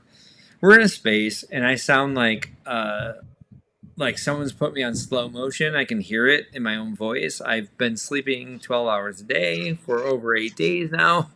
Um, but let's go through this. I do want to call out that somebody named Matthew Sweet, who is one of our GBC guys, said the Brickles were awesome, and they still are awesome, Matthew. And they're going to be awesome for quite a while. We've had quite a bit of discussion in the staff and coordinators forum about how we can expand their usage, and I'm glad that people are like, as I said before, inspired by them. In in my estimation of like their ability to like drive the Brickworld brand. I haven't talked to Alex Neer, the person who developed our mascot, the Brickles, yet about this. But like when I was a kid, and so this is in the early '80s, I was mesmerized by a brand called Mr. Men and Little Miss, where it was just like little blobs of color with legs and arms that had personalities and that had little stories and adventures. And I'd like to take the Brickles and like create that same sort of like like individual stories and put them in books, and we could like easily like sell those or give those away and just like but like make more of a brand out of what we're doing with the Brickles and what they mean for the entire community. Again, that's a bigger discussion to have later, but I do think the potential is definitely there. Um, so I don't know what he meant by this, but um, based on what I just said, this is what I was thinking. Alex, the guy who invented the Brickle, said, time to start investing. And based on what I just said, yeah, we would need some investment, some sort of cash flow to go towards that in order to be able to make these books. We can certainly make it happen.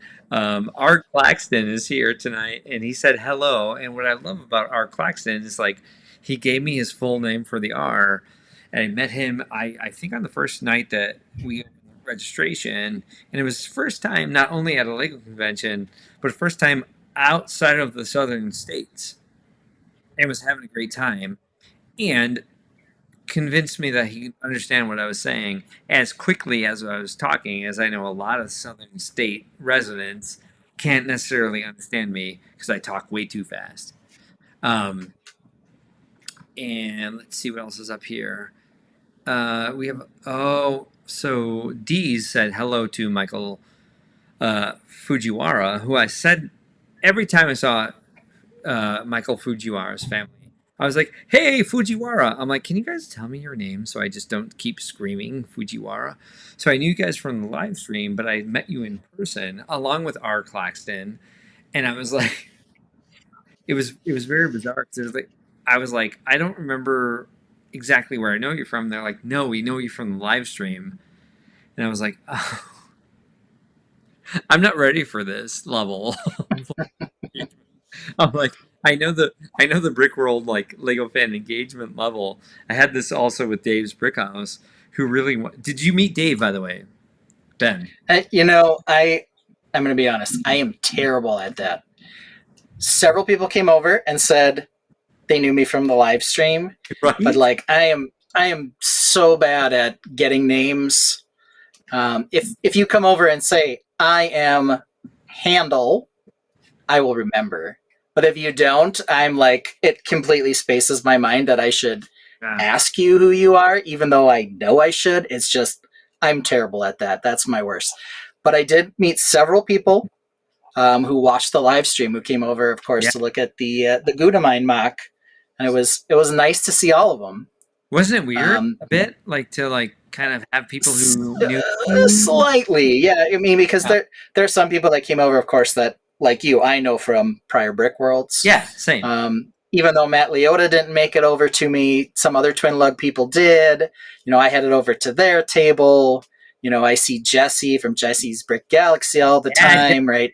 So there are a lot of people that I did know. The people yeah. who came over and said something about the mock and that they'd already seen it.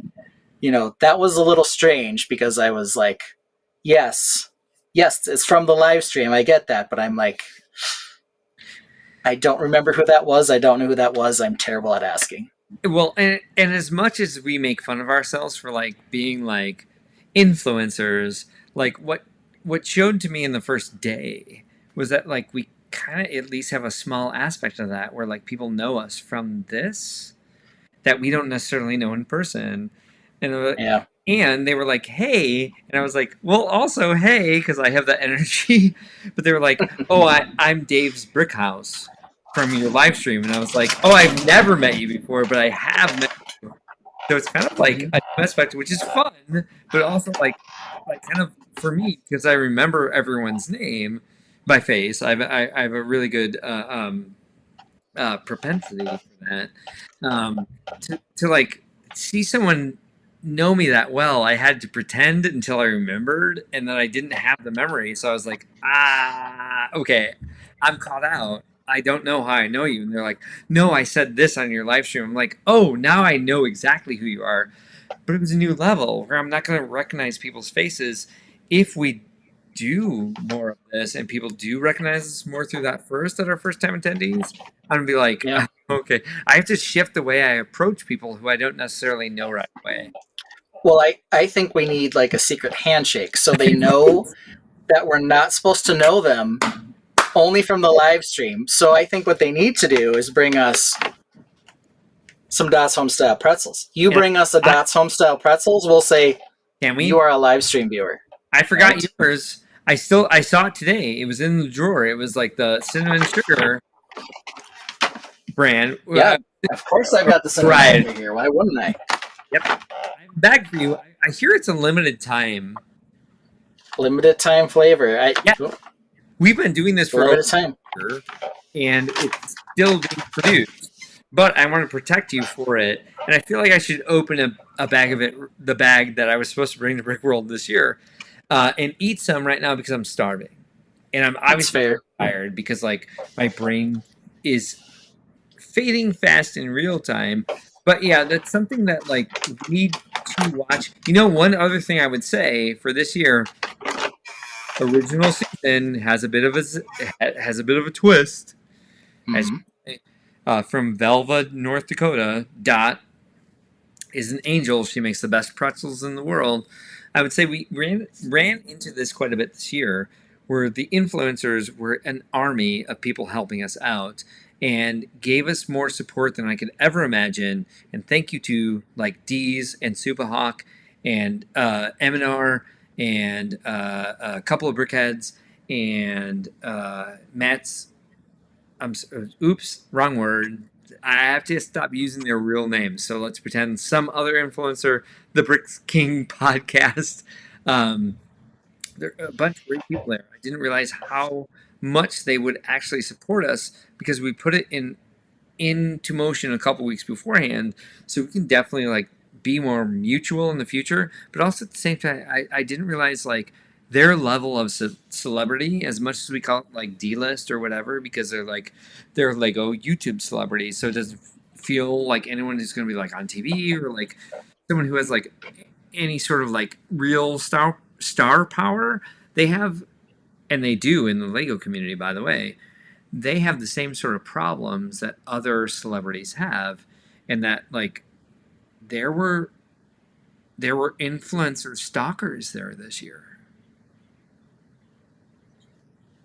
We're by the Man, I'll leave it right there. yep. I'm glad I'm so ugly and curmudgeonly because Yeah, that same. insulates me. Yeah, I'm So we garbage. got that going for us. And at the very least, fun fact: Mark used to be a bouncer. I did. So do not mess with I Mark; he'll did. bounce you out. Oh, but I will tell you one thing that happened this year is I was confronted with several situations that I could have been like Mark the Bouncer. But I'm like, I have an emotional connection to the community, and it came out of it to me it came out of nowhere several times where I was like, I'm dealing with other things about making the community like work. And so the zero tolerance policy didn't stick in my head. So we're going to get our actual security company to take over our zero tolerance policy so that it can actually happen, because I don't have the capacity. I just don't. As good of a bouncer as I was, which I was, um, in the context of Brickworld, where we have a different sort of energy towards things. We're not trying to protect the owner of my bar or like other patrons of the bar. It's a very odd sort of thing I discovered this year that I know now. And thank you to the people who gave me practice. And we do have our first lifetime ban, by the way. But there should have probably been 3 instead of 1. And I'll admit that right now. Let's be transparent. In the future, I'm just going to like take it out of my hands because it makes it more objective if it's not me. Because someday, by the way, as far as we're going with this, which I want to, and I am very happy we're going to the level we're going with, it's going to be somebody I know very well someday.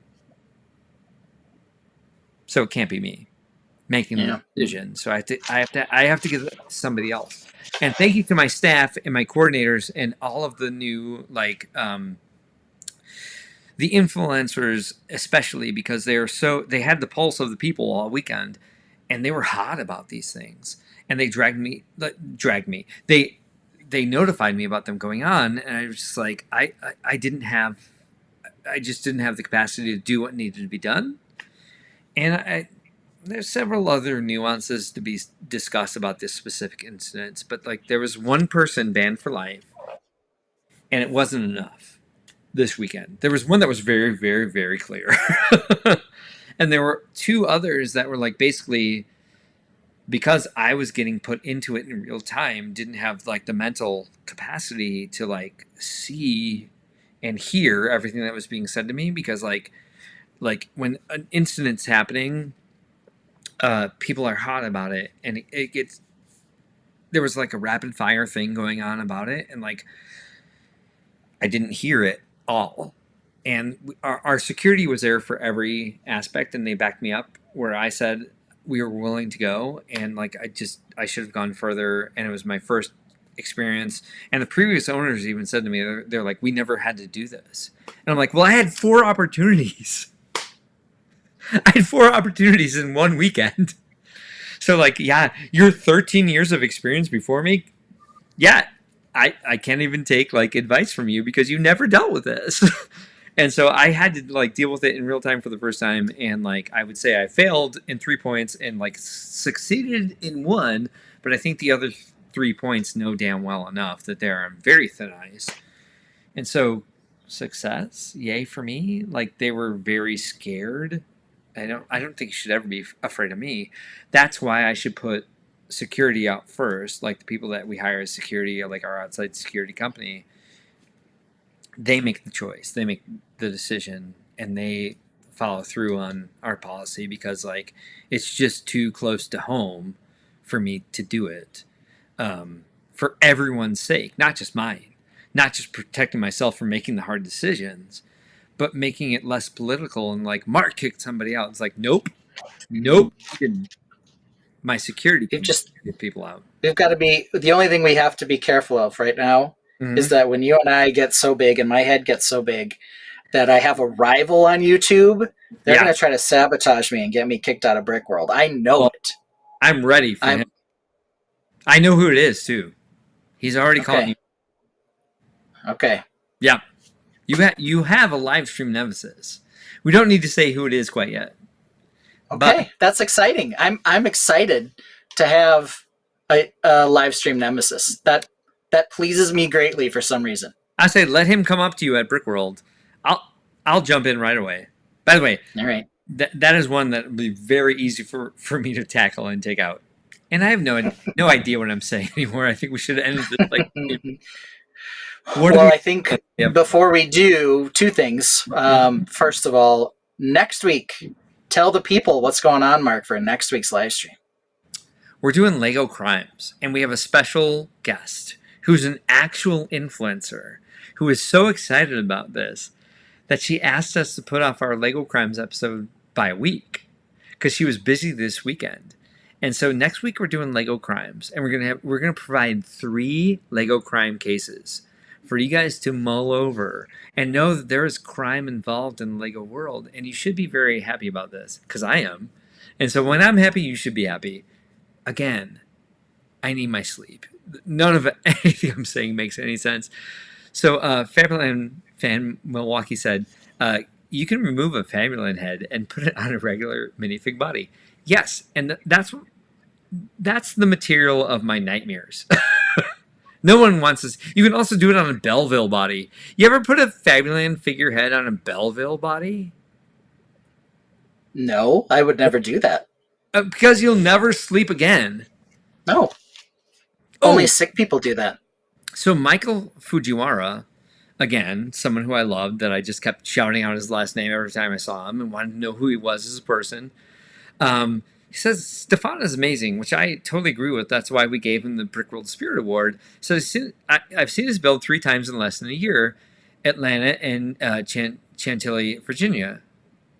Yeah, but I think that was like they had the most people involved in one space this year, and I think that's why it came together the way it did because like they had like a little bit more space to be able to do so, which we want to encourage them to continue to bring collabs because they're breaking the seal. That's not right. They're Yeah, like what Mark's talking about is new Hashima, which thank was a collaboration that's been growing and changing for a long time. And I believe they had about 60 builders involved in building at what was least essentially a giant cyberpunk-esque city with several trains running through it and a dock and tons of lights and everything else. It was lots of quite the stories. spectacle. Yes. And I'm sure if you're on Instagram or YouTube or anywhere, you've probably seen pictures of it by now. But if you have not, New Hashima, quite the spectacle, I'll say, this year. Not only Yeah. with the amount of time it took to put that thing together, but just the sheer awe people had walking by it, going, "Look at that thing!" Right? Oh, So I was one of the only non Hiroshima people in the hall as they finished it because I was still there on Friday night, and I spent a long time just like videoing it and screaming. Well, I can't say what I was screaming because it was like it's not family friendly. Um, but I was amazed and just like really impressed. I know a lot of people, Ben, by the way, a lot of people liked our build the most, and they were like, "Well, New Hashima's going to win." And the thing was, they felt like ours was like what I do appreciate about the feedback about our collaborative, which by the way was the uh, Party Barge of the Dead, is that it was very like inclusive in people's view of death, and it was bright, and like the way it showed up in World of Lights was really compelling. The music, the way it timed with the motors, and like just like all the skill involved, and a lot of these people said, which I appreciate, and I think is true, and I think New Hiroshima is still better than that. But a lot of the people that said they voted for us instead of them said that New Hiroshima was kind of like seemed too much of a hodgepodge and like too much shoved together, and it was too chaotic, which I 1,000% disagree with because there was nothing in my mind chaotic about it. When I went Mhm. there to look at it, I was so inspired and like so amazed and like thought it was super cohesive and thought there was completely one story and that it like just drew my heart in as like it brought people to a new transcendent place that like just a was amazing, b I couldn't believe was done by 60 people, like the way it was cohesive, the way they Mhm. all fit together, and just like the joy for Lego, joy for creation, the joy for originality. If I had been able to vote, I probably would have voted for it over us. Unfortunately, I didn't have time to vote. So we never got to see who actually I would have voted for.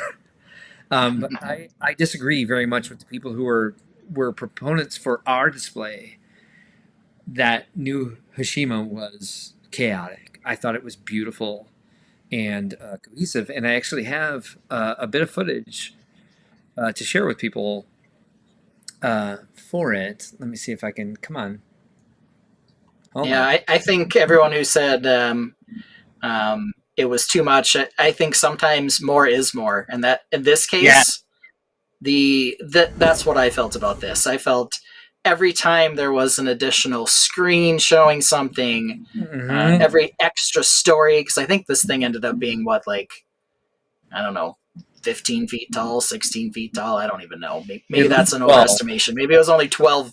Maybe it was only 12 feet tall. I don't know. But it was, the spire on it was enormous, and just all of the things were so interesting.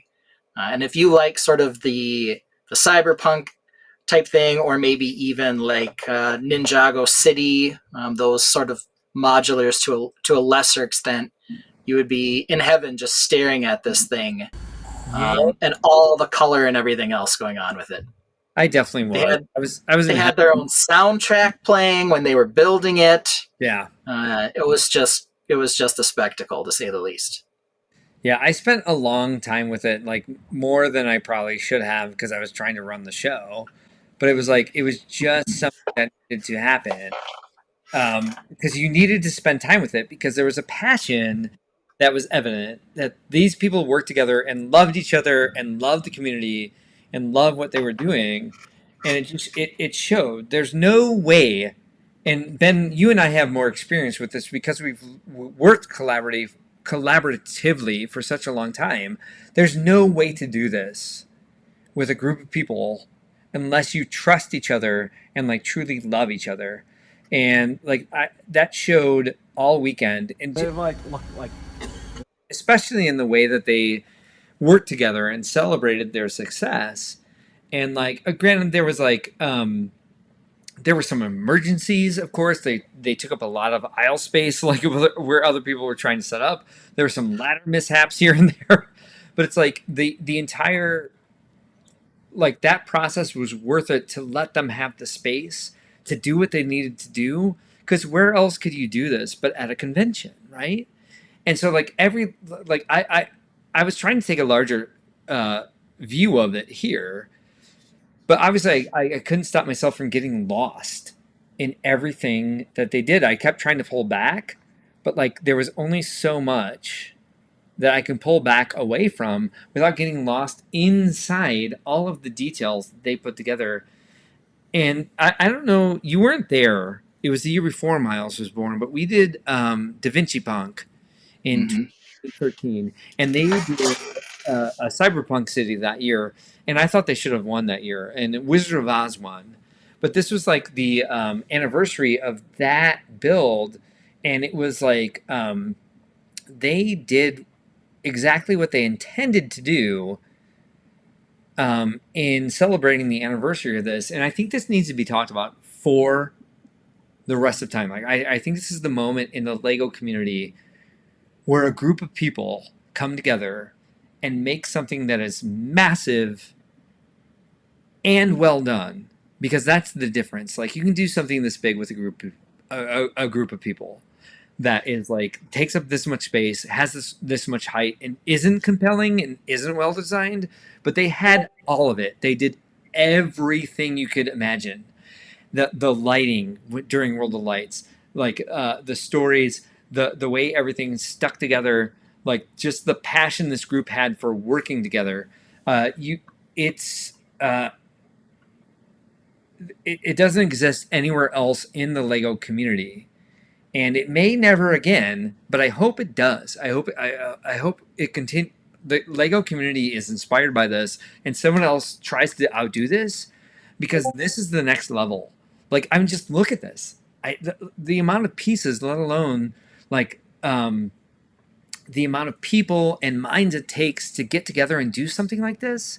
You can only do this in the AFOL community. So like people out there who are like haven't been to a show, or who have been to, sorry, that was me, have been to shows as like a public expo attendee, but haven't joined as an AFOL, like get involved, because like this is possible. This is possible everywhere, in every venue that does throughout the United States and the world, of course, that does this type of Lego fan convention. You can meet people who are capable of this, and you can keep going. You can make this the next level of Lego fan display. It doesn't need to be a futuristic sci-fi city. You can do this with castle. You can do this with art. You can do this with city. You can do this with Fabuland. You can do this with anything that you imagine happening, as long as you have the pulse of people who will work with you. And that's what makes the difference. That's really what makes the difference in going to Lego fan conventions, and being part of the community in this way. You will find a way. Life will find a way. And if I can just like real quick, as much as I've talked about New Hashima being like the ultimate display of that sort of love for what we do, let's take a look real quick at what we did with Eurobricks. This was the Party Barge of the Death. This was a Party Barge of the Dead. This is a video my mom took because she was so fascinated with it, and she took a great video tour of this. I'm going to turn the sound. Actually, I'm going to keep the sound off because we were using stuff that like we don't have the license to use, at least not on the live stream. And if we ever get monetized, we might have to cut this video. But I want to show you guys what we did. Oh dear Lord, how did we do this? I would say the way this came together, the movement, the lighting, the passion for like other cultures. Like who knew that this group of 13 people who had won for 5 years in a row.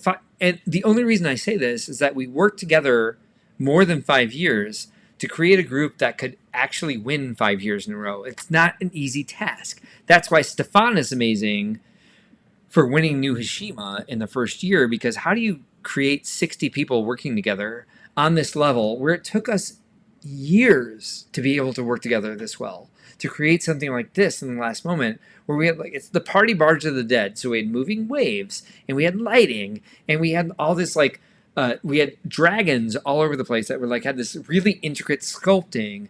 Like we had a moving serpent that wrapped itself way around the boat. We had like people who were like, well, if they're dead, they'd want a record shop. So besides like the cultural stuff, it was just like, how do we make a party going? We had big figs. We had like all sorts of like amazing sort of aesthetic things happening. It was like everything you can imagine is possible. If it's on a scale of New Hashima, or if it's on a scale...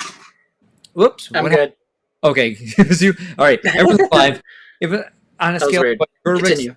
did this year or has done in previous years, or if you look at like Lewis Brick, that had like a very representative uh, display of a city in Quebec, um, like just the passion of like working together with each other. This is possible, and you should come in, you should do it.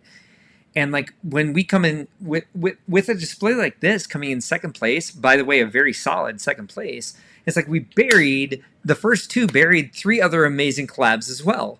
Like the other collabs that were like nominated should have like I want to kind of split collabs into separate categories so that we like give everybody an honor, but also at the same time the nominations are an honor with like 1,700 attendees with like 400 displayers and thousands of mock cards, like being part of this community in this way, like everyone should always remember that like that is a an honor to be part of the community, and we want to bring more and more people in to be part of that like that fellowship of being nominated for group collab or any award, but like just being there and being part of the experience. There's so much that's possible, and I think this year showed that a lot because I didn't think anything like New Hashima would ever have been possible, let alone what we did with 13 people. Um, Yeah. but like, there's so many possibilities, and as long as we put our egos aside and work together to create and really like care about the community instead of ourselves, uh, there's so much that we're going to see in the future, and I'm excited to be a part of it. Even if I can't be the person who's building it because I'm very busy with tax and other boring Yeah. stuff. Like I can at least witness it, and I'm excited about what's coming up. Hey Ben, do we have a concept yet for next year's Eurobricks? We don't, I know which I'm is sad. interesting. Normally we have something nailed down before that. I you Yeah, know I think I don't know that we're necessarily going to change what we do in light of new Hashima, agreed. because I what hope I we would say about that is, we're a core group. There agreed. between 12 and 20 of us, depending on. We're Eurobricks. New Yeah, Hashima was it was interlug. There were people from Rebel Lug, there were people from Toro Lug, there were people from Indie Lug, there were people from every lug yeah. involved in that thing. But the product Um, proves their process. They were able to exactly. in a way So you wouldn't be able you to. can still build with your lug, you can still build with your friends, but And you when could. an opportunity comes up to Yeah, join something like this, and like I said, I was almost involved. I wanted to be involved in New Hashima, but it didn't work out. Um, Hopefully that will change, because Simon and I talked. I said, "Hey, send me a DM, and it'll get built." So yeah. we already did some DMing. So I hope to be able to join in something like that in the future. I'm sure it was just an enormous undertaking for all of them. You could tell, Yeah. but it was great, and it was awesome. And I hope whatever we do, I don't want to compete in that sense of the word. I still want us to do what we do. Want to encourage. Um, Yeah, we but I want want to. to totally want to join some crazy interlug thing like that if it comes up again.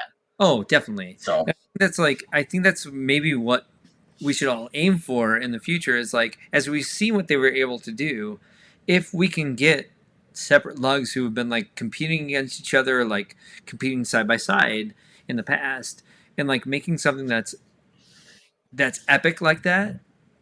Like someone has an idea that takes 60 people, like New Hashima did, right, um, and roping us in and seeing if we can all do it. Like I think everyone's available for that type of thing. And like in that case, it doesn't even matter awards anymore. If someone's just like, hey, I want to build a giant castle in the sky that like tears down on clouds and whatever. And all the lugs are like, yeah, if you can provide a standards, we'll do it. That would be a great thing for Brickworld to like provide for people or any fan convention. It just takes the minds to like try and do it, to imagine it, and then be able to execute. But we're finding there's like more and more people who are able to execute this type of thing. Let's see what we're capable of in the future because like we just like they're like the world is the possibility. The world you imagine is the exact possibility. Like you can only limit yourself by what you tell yourself you can't do. So let's tell ourselves with fan convention, with fan conventions, that we can do it all, and we will. Any idea, like Fabulantis, for example, can happen and will happen. I still want to do People Zoo. I'm just telling you. I know. I just don't. I want to do our other idea that I've been. Yes, I know you do. We might need a mini small group collab to finally get that thing off the ground. No, it needs to be all of us because it. I know you're in love. We can do People Zoo as a mini collab though. I'll take that. Well, mini zoo, or I'm sorry, people zoo. Like we need for Eurobricks again. Now we're getting bogged down in like lug politics here to like decide. Well, because we're a bit shook by like losing for the first time in 6 years, right? So we need to do our best. But I like our sense of humor, and I need that to come back. So People Zoo, or the other one that I don't want to name because the name in and of itself is freaking hilarious. I'm so excited about whatever we end up doing next year because it's us. I don't care if we win or lose. I like working with the people that we work with. Yeah. It's easy to say that after we've lost. we lost many times before we started winning. I would yes, and I would love to do a new Hashima because that style like speaks to me. But I don't want to like, and I'm not saying this is what you're doing. I don't want to run over to them to like work with them to just for a win. If I had something to contribute, I would. And I know you have a ton to contribute because that's your style. Right. For me, it's like I want to work with our group because I love them. I love every person in that group, and I love working with them. And so if we're in last place, I'd still do it. Right. That's what it means to me. If we're not nominated, I'd still do it. Yeah, I think we'd get a pity nomination anyway, because And now I'm getting angry and intense because I'm tired. But at least I'm able to like form sentences again because there's been many days where I'm like, I shouldn't talk. By the way, last point for the night. I'm skipping like hours of comments. I've been really good in the past about like hitting comments. You have water left from ours. I have had a really hard week with communicating. Like a trophy. We should give that away next year. Like the trophy for the ignored collab. Well, Josh gave this to me, so I assume that this is kind of what this is, little trophy. So that'll go up on my trophy case with the brick for this year. Now I'm just live vaping. If you have a second, this is 2 hours. So our recap thing has been the longest live stream we've ever had. But I just want to go back to maybe several hours ago. Michael Fujiwara said that they want to make it their annual event, which would mean a lot to me because like every time I saw he and his wife and our Claxton, they were, oh my God, just the best energy. They were so happy to be there. It meant a ton to me. I would say this. Oh dear Lord, he used his real name. I hope this is okay, but I agree very much with Bricks and Minifigs Cross Hill that like D's Bricks did an amazing job at hype, at like show running, at like he took over media shots for me because I had to go and do other stuff. Like having an influencer presence there, I knew was going to be a benefit. I didn't know that they would like take over running parts of the show for me, which was amazing. Very much appreciated, and we will do again, and we can enhance everything we offered this year. But hey, it's Monty. I don't know what he said. I'm just dragging him onto the screen because I trust him. He says, hello from Virginia. Brickworld was fantastic. Already cooking up plans for next year. Please do so because Monty took over our Train Olympics this year. And I knew we had to cut one event, but like maybe he can add that back and add new events because like we had a bit of a like fluidity in the Train Olympics. And there's a ton of train clubs there. We want to honor them all and give them something to compete in. And they were fun. I don't know. I think we should give a trophy for the caboose train because that was cute. That was cute as hell. I'll just say it. That was adorable. I love Long Caboose Train. Dee said Monty Trains is awesome. That's what I was just saying myself. Um, BAM Crest Hill gave out their own awards this year and loved doing it. And thank you. Everyone should do their same. The Brickworld staff gave out their own awards this year and tried to hit as many different types of categories that don't exist yet. For me, I put 3 on Fabuland builds, so it's a little bit biased still. But we had 15 put out, so I felt like 3 can go to Fabuland builds. Supa said we need to make up some more awards ourselves. Those are fun to give out. Yes. However, you worked full time covering me, Supa. Thank you so much. And like her point that she's made in the live streams several times. That's why I want to like hit it the way I did tonight. That's why I left the pools out. Is like there needs to be more space before the pools get there to like really make the space breathe and like let my vision be there. And she's been very gentle and subtle about that the entire time. I don't know who Z's spouse is. Is that Michelle? Yeah, apparently there was a name change. I think that may have been a French woman. I thought so too. She's trying to be a little more sneaky now. Oh, that's my favorite. Yeah. I clung to her during World of Lights. By the way, this random French woman that makes comments about Ben's timeline. Because I was like, finally, someone who doesn't need anything from me. No offense to anybody else who does, but I was like, oh, it's Raquel. How sure? I was like, can we just hang out and like let me be myself for like 2 seconds? It was genius. And then Emilio came up, so it was me, Rachel, and Emilio. I just had the best time. I had a good like 30 minutes where I was just like, hey, let's talk and be human. Everyone else it's dark in there. You're harder to find in the dark. It was next year you should wear all black, including a black stocking cap. I realized just the whole thing, just black out. I may be insulting other people who talk to me during World of Lights and who talk to me throughout the week, but just like having an outsider, like a true like non-Lego fan, just to like let me like go out, like meant more to me. Every conversation I had this week meant a ton to me, but like hanging out with Mrs. Z was a great break and really made my like just gave me a point to like decompress and like breathe. And so I appreciate this random French woman a ton. And so Dee said there were 23 people watching. Wow. I think I saw it peak at least 30. This is crazy. Yeah, it did peak at more than that. We'll see. Like I love her so much. Oh no. Judy Payne. She's always going to be the person who makes me be able to cry. She said, oh no, an empty table. But yeah, an empty table was like, by me? I made an empty table? That shouldn't happen. Like, let's just call Tim's it. fault. Tim's fault.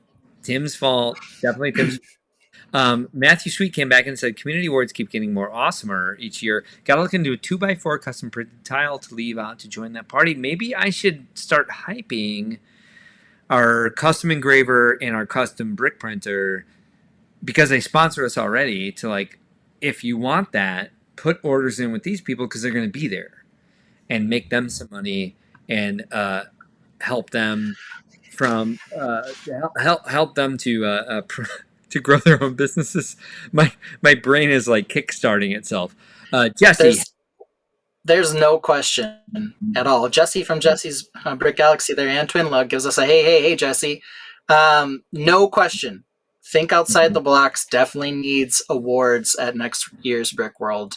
Oh, you're right. How did we not think of that? Zero. Well, hey, we're still a burgeoning, a fledgling live stream, but there's no question we got to do something. We're influencers, fledgling. So Supa said she could have stayed up for an extra hour building and filled the table. They were so oh my God. So and Dees is going to bring his first mock to Grand Rapids based on maybe I'm conflating things based on like what I taught him how to do for making foliage, which they made my ground cover, which there was no ground cover to actually fill. But I showed them how to do it. They put all the trees together, and I couldn't get them out because I didn't have time, but they put all the crowns together. So I have a giant bin of crowns for all the trees to like go together.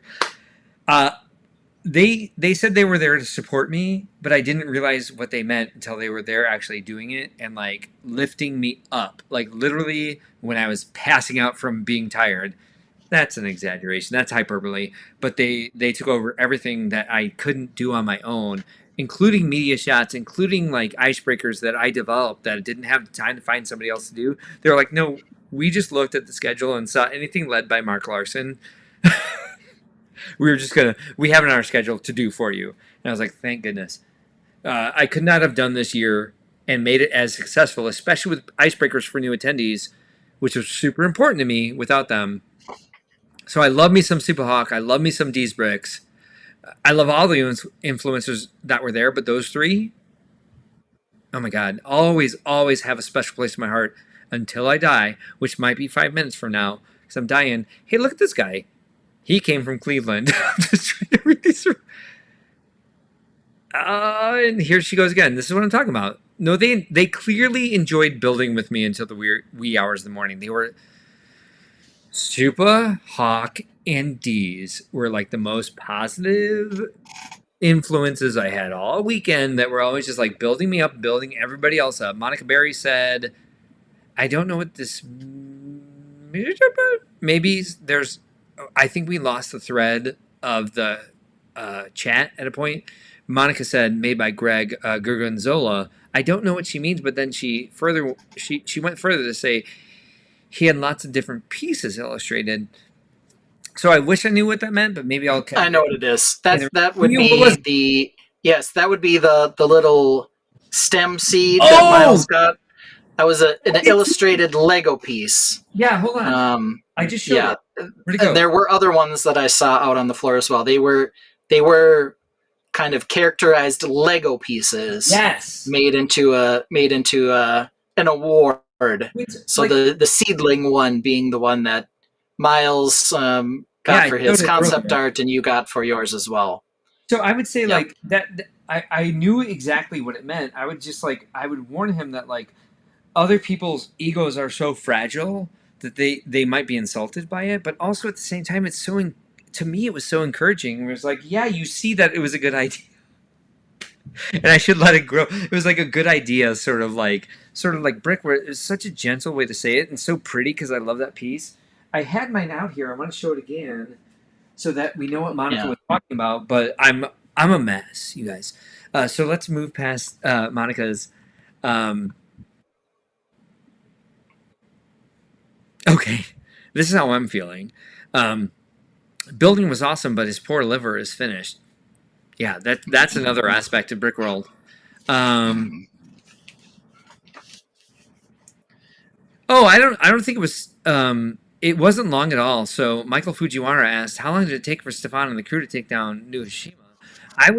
We finished loading the truck about 8, and then I had to take my display down, which took another hour, and they were almost done.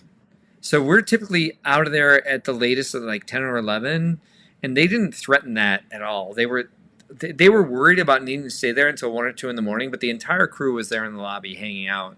They were exhausted. They were adorable, and they were still full of love. Let's see.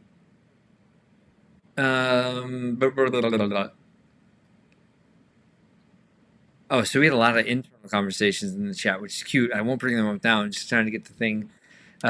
Next thing. Oh, so Matt Leota says Brickworld Minneapolis. Yeah, it's in the back of my brain. Maybe someday, hopefully. Z spouse said June 17th. That was the picture of Mara that you were trying to find. Yeah, she's very helpful. Maybe you know. I was like, that's how far back we are in the thread. This is like before we got to the builds. Yeah, let's grow. Let's yeah. let's do that. See, we have so Nick Schultz. Oh yes. I talked to Nick for a bit. Had a blast at Brickworld this year. Planning on bringing some big builds for 2024. Yes, thank you. There's plenty of rooms. Supa said that she is excited for the new location 2024 Grand Rapids. Yep, me too. we're working on that. I'm starting to. I have a conversation with Dees tomorrow to figure out exactly what we're going to do because we have a lot of options. Fujiwara came back and said we came from Southwest Idaho and loved all 5 days. Oh my gosh, I would love. By the way, Brickworld Coeur d'Alene. I'd be there for 2 weeks, and 1 week would be a vacation before I got to, or after the actual event. Idaho is beautiful. Um, Yep, we got a lot of people waiting for Grand Rapids, which is we're excited about it. Um, oh, so Michael Fujiwara went to like the seminars, um, and did the meet and greets and hung out with a bunch of YouTubers.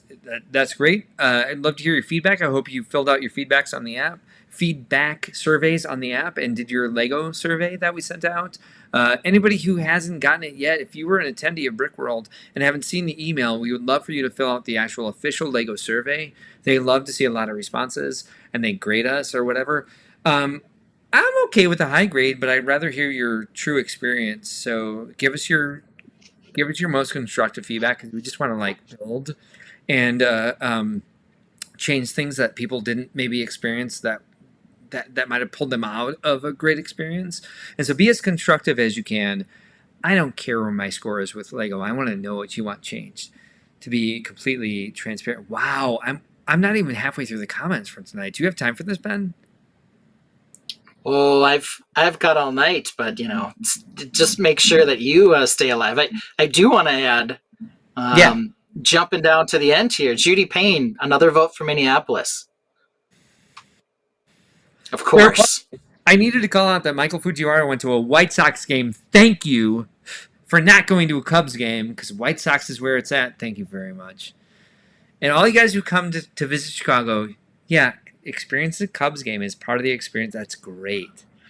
That's amazing. They have a great ballpark. It's in the friendly confines. There's a lot to see around there. Great neighborhoods. Everything. Cubs games are fun.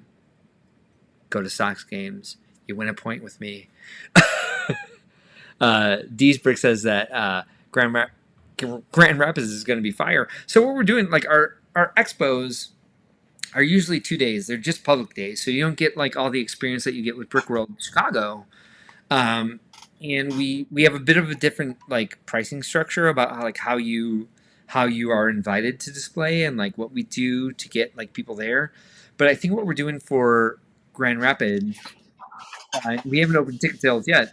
We're gonna have like public expo days Saturday, Sunday, but we're gonna have a Friday capability to come in for like a VIP preview, which will be World of Lights. So we need, and it's during Art Prize, which if you're from Grand Rapids, you know what Art Prize is. And we're in DeVos Place on the river, and our event hall has windows facing out into the river. So we're trying to create stuff to entice people to come in through the windows and be in the lobby with some sort of installation that's one of the competitors for Art Prize. And we don't have a lot of time to set this all up. So Grand Rapids is next. It's more of an expo. It's not going to be the same as Chicago, so don't expect that. But if you're into our expo brand, we would certainly appreciate the points. Yeah, I mean, I want to be clear. The expos, right? They are still mountains better than you're going to see at, say, a Brickfest live or something. It is just like a tiny brick world on public day, and I shouldn't even say tiny. There's still hundreds of creations at these things. No reason that if you can't make it to Chicago and you're closer to an expo that you won't want to go. You definitely will. I always also attend Milwaukee. That's always a great show. This year, better location, better parking, absolutely great show. So don't sleep on the expos. They are a little different. They're not quite the same for the adult fans, but for anyone who is just a public attendee, they are a great time as well. Yeah, it's a great way to bring AFOLs into the community that are fans on the level that we are, but don't know that the community exists. So Yep. it's a great way to bring people in. If you are big into interacting with the public during the public days during Chicago. That's all of our expos are about, and you may encourage people into the community and offer them resources that they didn't know existed. And that's the big part of the expos that we like, building the brand that way, drawing more people in to the cult, basically. Um, I like this comment a lot. Monica said that a lot of people didn't seem to realize that her son's mock was not by her daughter, and only one person left him a token. I'm curious about this. I want to know more information. Like, why would that make a difference that they didn't realize it was not created by her, but was created by him, and only one person left a token? Because there were plenty of great creations out there with no tokens on them. So getting a token is pretty fantastic, and I'd like to see what this creation was. So if you can leave us a link in the comments, if you're still here, because this was made like more than an hour ago. But Monica Berry, like, you've made a lot of like great comments tonight. I'd like you to be more part of the community. I'd like to know who you are. I hope you join us in the future. Because Bring us some Dots pretzels. yes, and these are also, besides bringing us Dots pretzels, these are the discussions I want to have about Brickworld. So let's see. Like I already hit Michael Fujiwara, went to a Sox game. Let's see. Yes, and Monty said Train Olympic shout out. Let's make it something, dude. Let's get this going, because like the person who used to do it hasn't been there. He wasn't there this year, and last year he forgot we had trophies, and I don't know if you got your trophies, but we have them for you, and we have them for the last 3 years that the show was produced. Jesse's here too. He's also still unwinding, but good. I'm not even good yet. I'm like decent. I can't get through a day. I love this. Grampfuls unite. Yeah, get it. Let's get our Gramps in. Let's see. Yes, I agree with this 1,000%. There were so many there that like I I mean I couldn't even keep track of all of them, and I need to know more about it. Especially Ben. Now that this is the community that we're in, because we're influencers, it was a great place to meet a lot of online influencers, and of course stop at the Lego stores for passport stamps and some Chicago fun outside of Lego. Yeah, the influencer presence, it has to be like a thing that we acknowledge and bring into the community, because I think there are a lot of brands out there that do conventions, expos, that don't necessarily understand or appreciate the power of the influencers, of the fact that it's like just a new branch of AFOLs. Thoughts? Yeah, I mean, it's kind of strange because we're part of doing this for us is that it's fun. We get to see each other. Since it's Chicago, that doesn't happen anymore, right? And it's more awareness for the Brickworld brand and how much we love it and how great it is.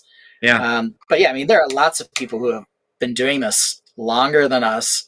We've got Friday Night Bricks, we've got M&R Productions, we've got just tons of people who are even just hanging out here with us, Right. who know how to do this as well, who already have an audience, who people love when they come to the shows. And so, yeah, I mean, I think the more we can engage them, I don't know if this wasn't 100% pandemic driven, but there's just so many more since the pandemic. Oh, definitely. A little from column A, a little from column to include. B. But I don't know if a lot of the influencers, I think, focus on official Lego sets, but not all of them. Well, so there's always a place for more influencers and more points of view. We definitely have our corner, and our corner is like encouraging people to design and be specific about their design and challenge themselves, and like that's where we're gonna stick, because that's what we're about. So I don't think we'll ever be at a place.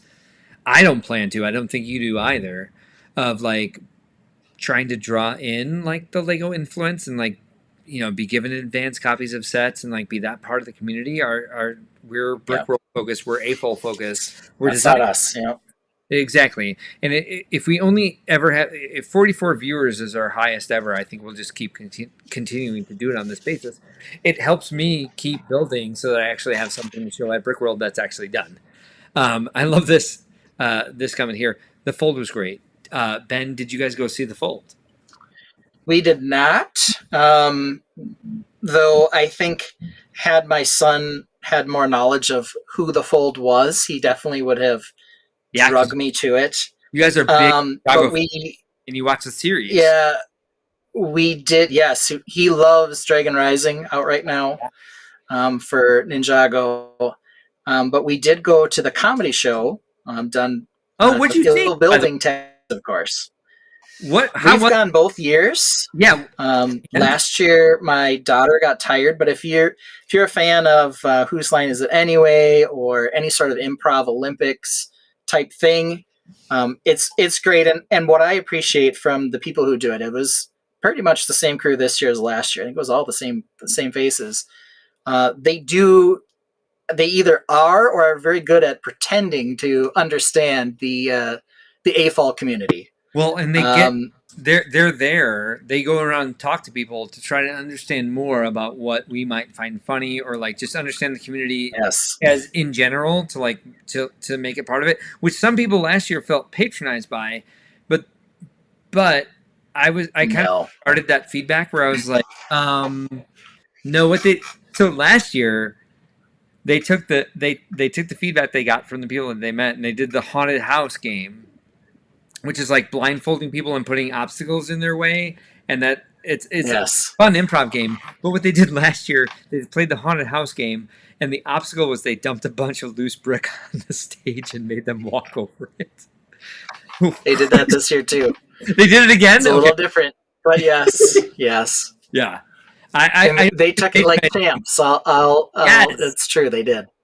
that's But awesome. they seem to understand. I mean, for me, they understood a lot of the inside jokes, a lot of the stuff that AFOLs appreciate. They seem to appreciate too. So Yeah, it's a great show to go to. They and did a great job of keeping it family friendly.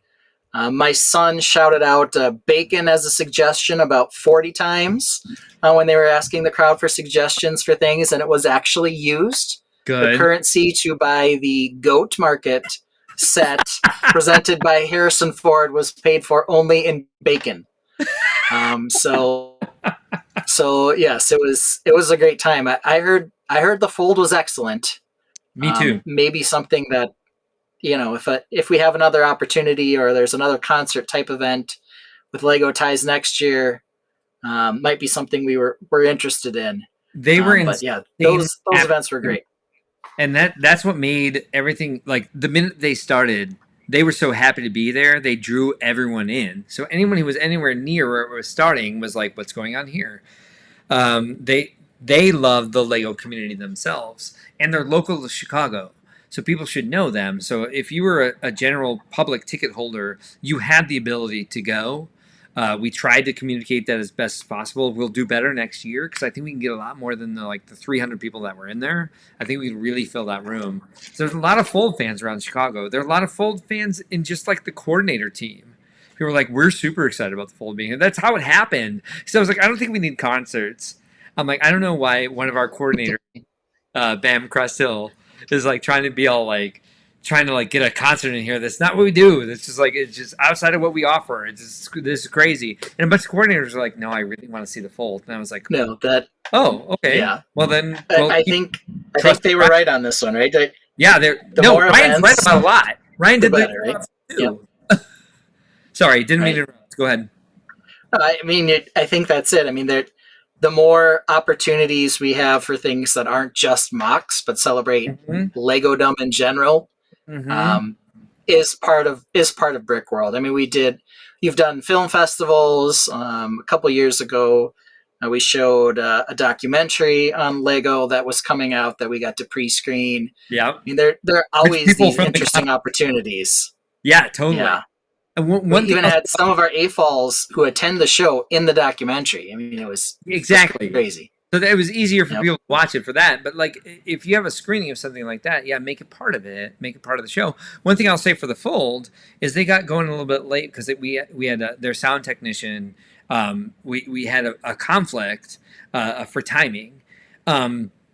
and so they got started 45 minutes later than they should have. So another event in that space 15 minutes after they were supposed to be done, and they broke down and sold their merchandise like out of the way of what else was happening, and totally had the pulse of like, yeah, this isn't about us.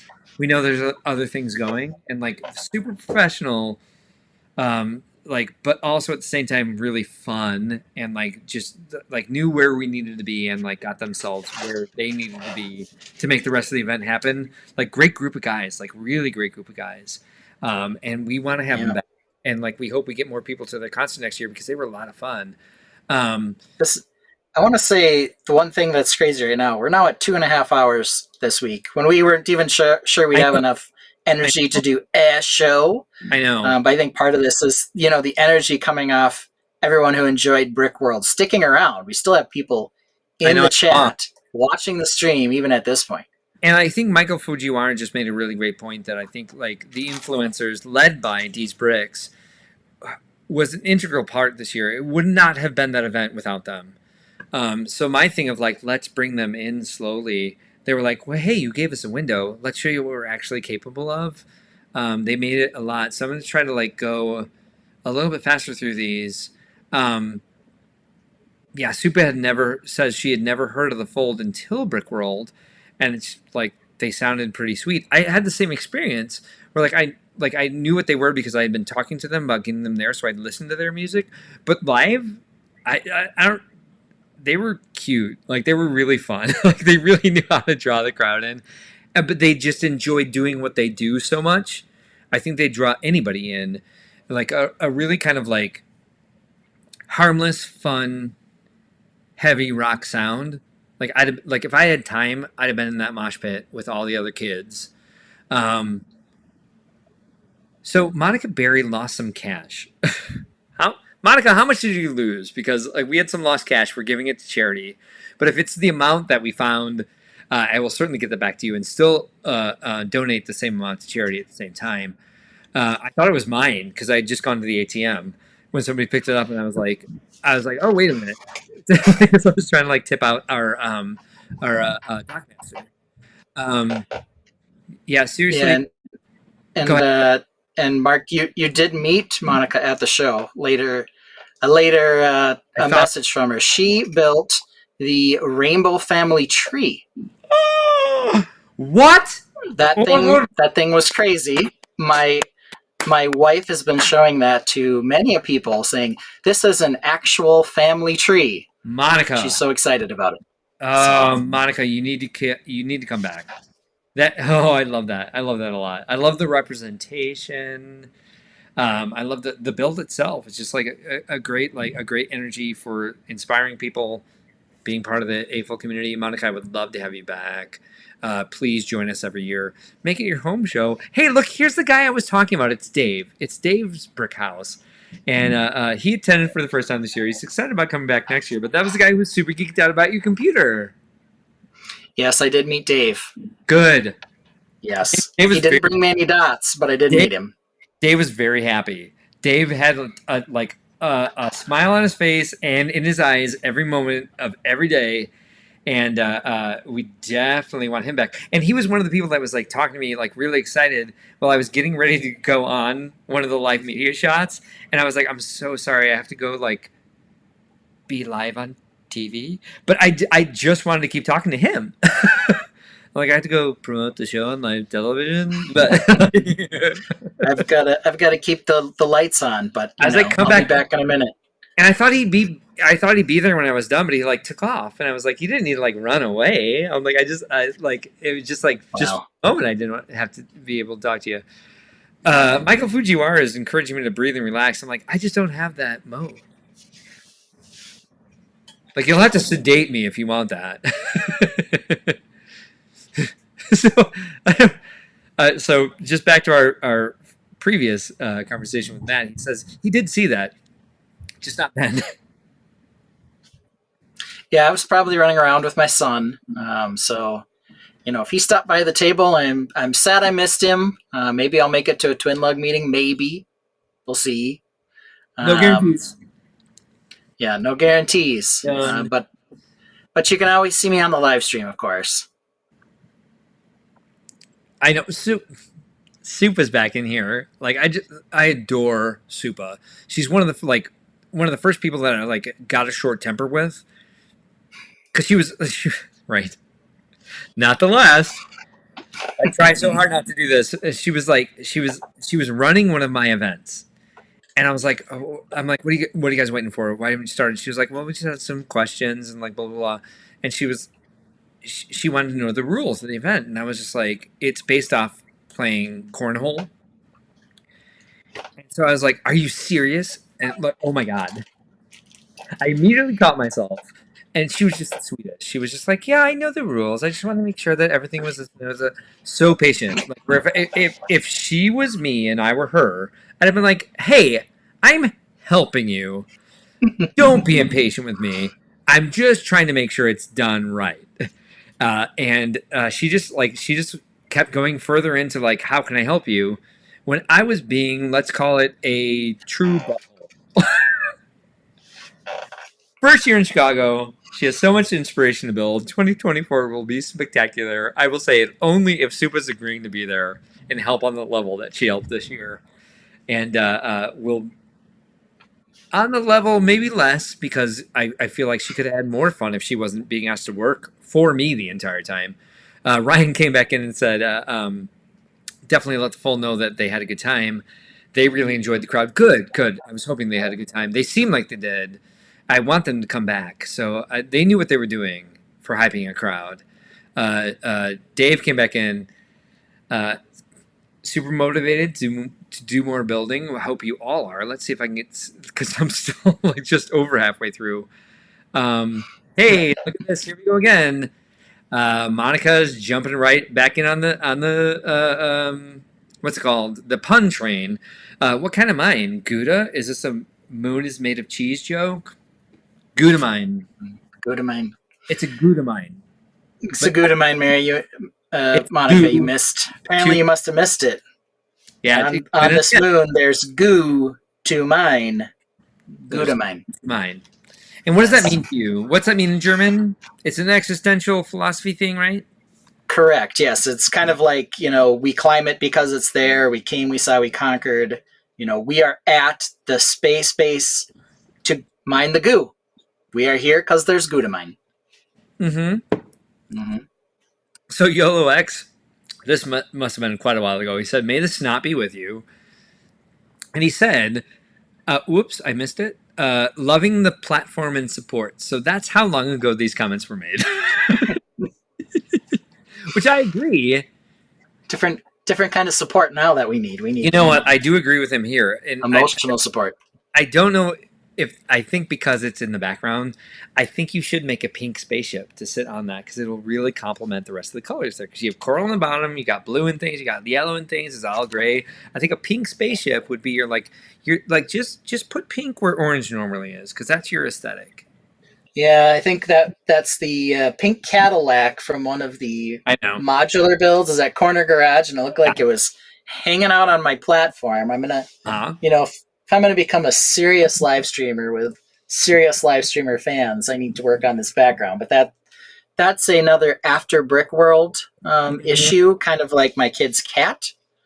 I'm not going to say which Brickworld. I'm just going to say it's going to happen after Brickworld. Yeah, exactly. Well, we have plenty of cat rescues here in Chicago, so you guys, if you want to come down here and make an event of it, I know several places you can get very, very cool cats and hang out with them first. We have the Catcade, where you get to come out, play video games, hang out with cats. If you want to adopt one when you're done, we took our staff here for a field trip because my staff happens to love animals. So we did a Catcade field trip before Brickworld Milwaukee. Yes, maybe. I don't know. So I love this. ACOB is here. And he said, "Hello to both of us." And he said he just recovered this last Thursday. Well, congratulations for recovering, sir. I haven't. What's your secret? Do you have like electric, some sort of IV you can send me? Because I'm not even at 50%. I don't think Ben is either. But Ben has children. No. Yeah, so my wife decided that we needed a getaway this weekend, so we were up in northern Wisconsin at the lake. Don't. Rained for some of the weekend, but the kids still got out and Sounds did like plenty of things. But there's just so yeah. many things that I put off during Brickworld or leading Mhm. up to it, Yes. including sleep. Yes. That yeah, it's Yeah. still gonna take another couple weeks before I'm ready to go. Yeah. I feel like a family getaway isn't really a recovery from Brickworld. You have children, so that sounds like a lot of work.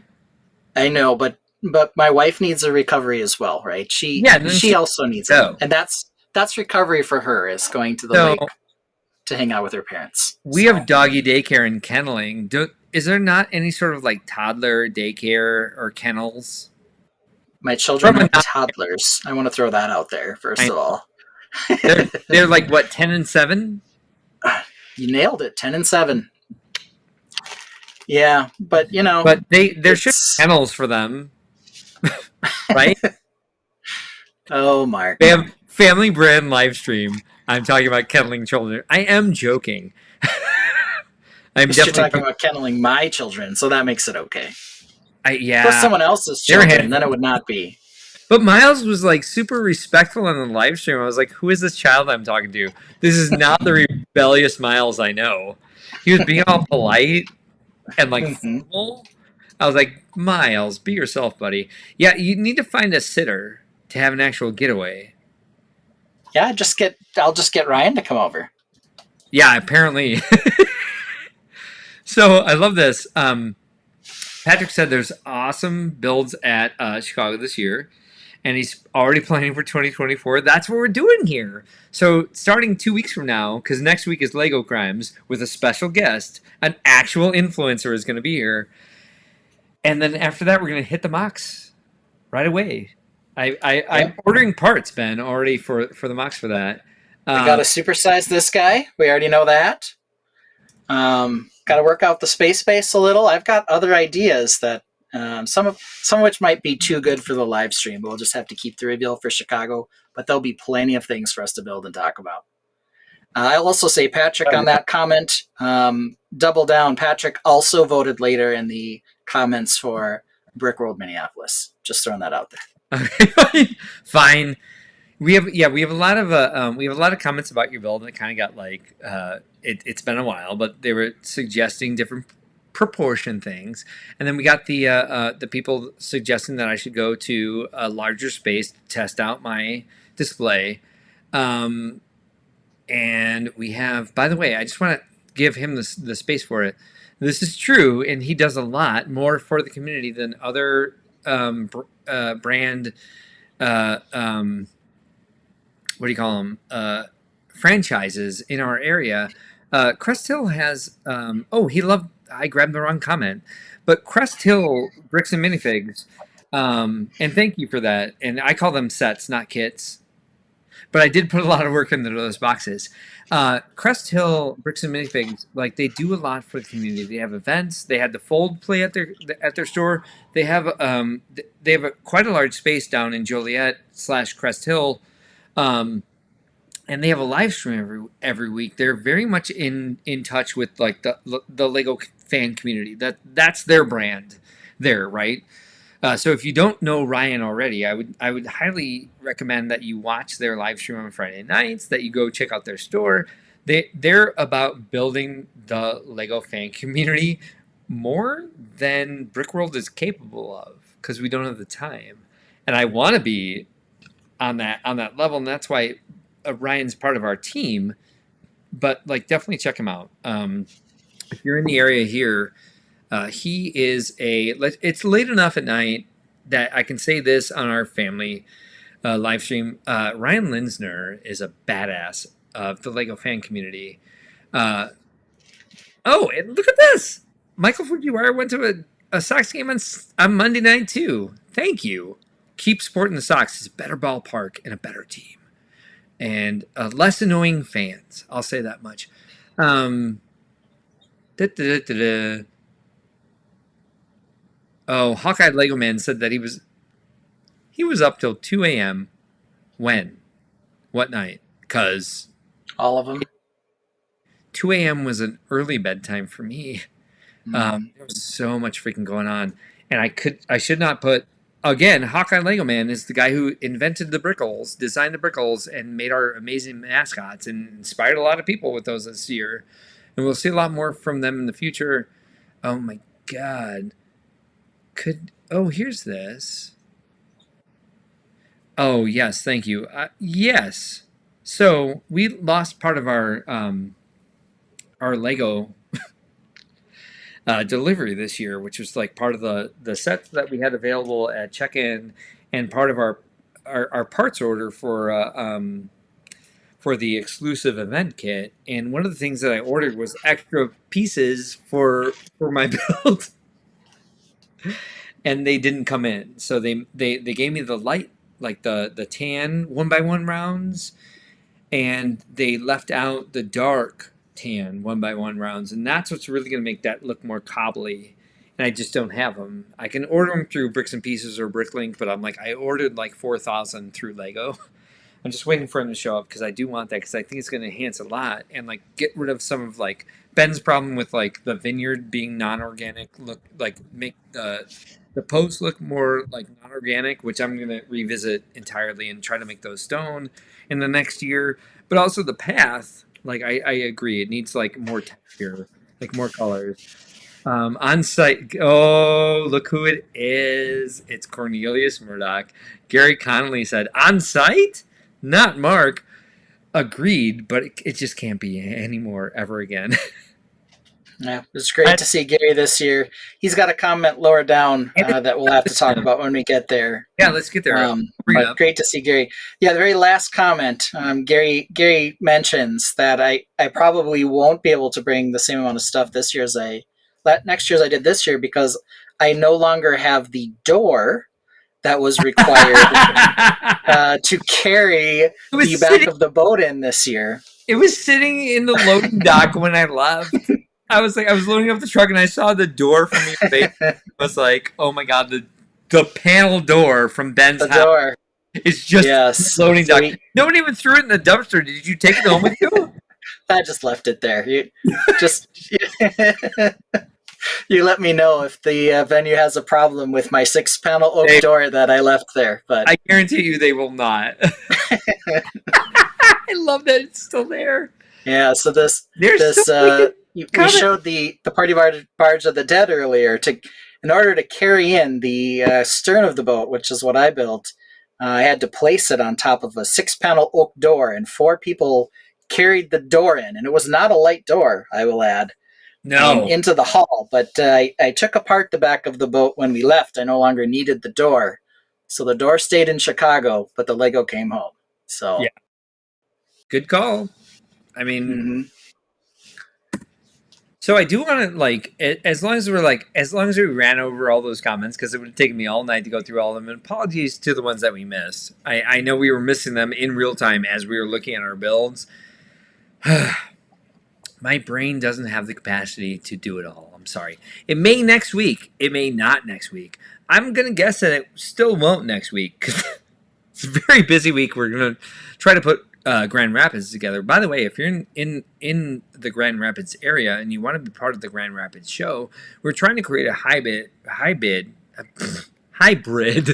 between the convention and the expo. So we want it to be something special, because it's happening during an event in Grand Rapids called Art Prize, which is our amateur artist competition. And so we want more art-oriented AFOLs there to make it something that we can keep doing in the future.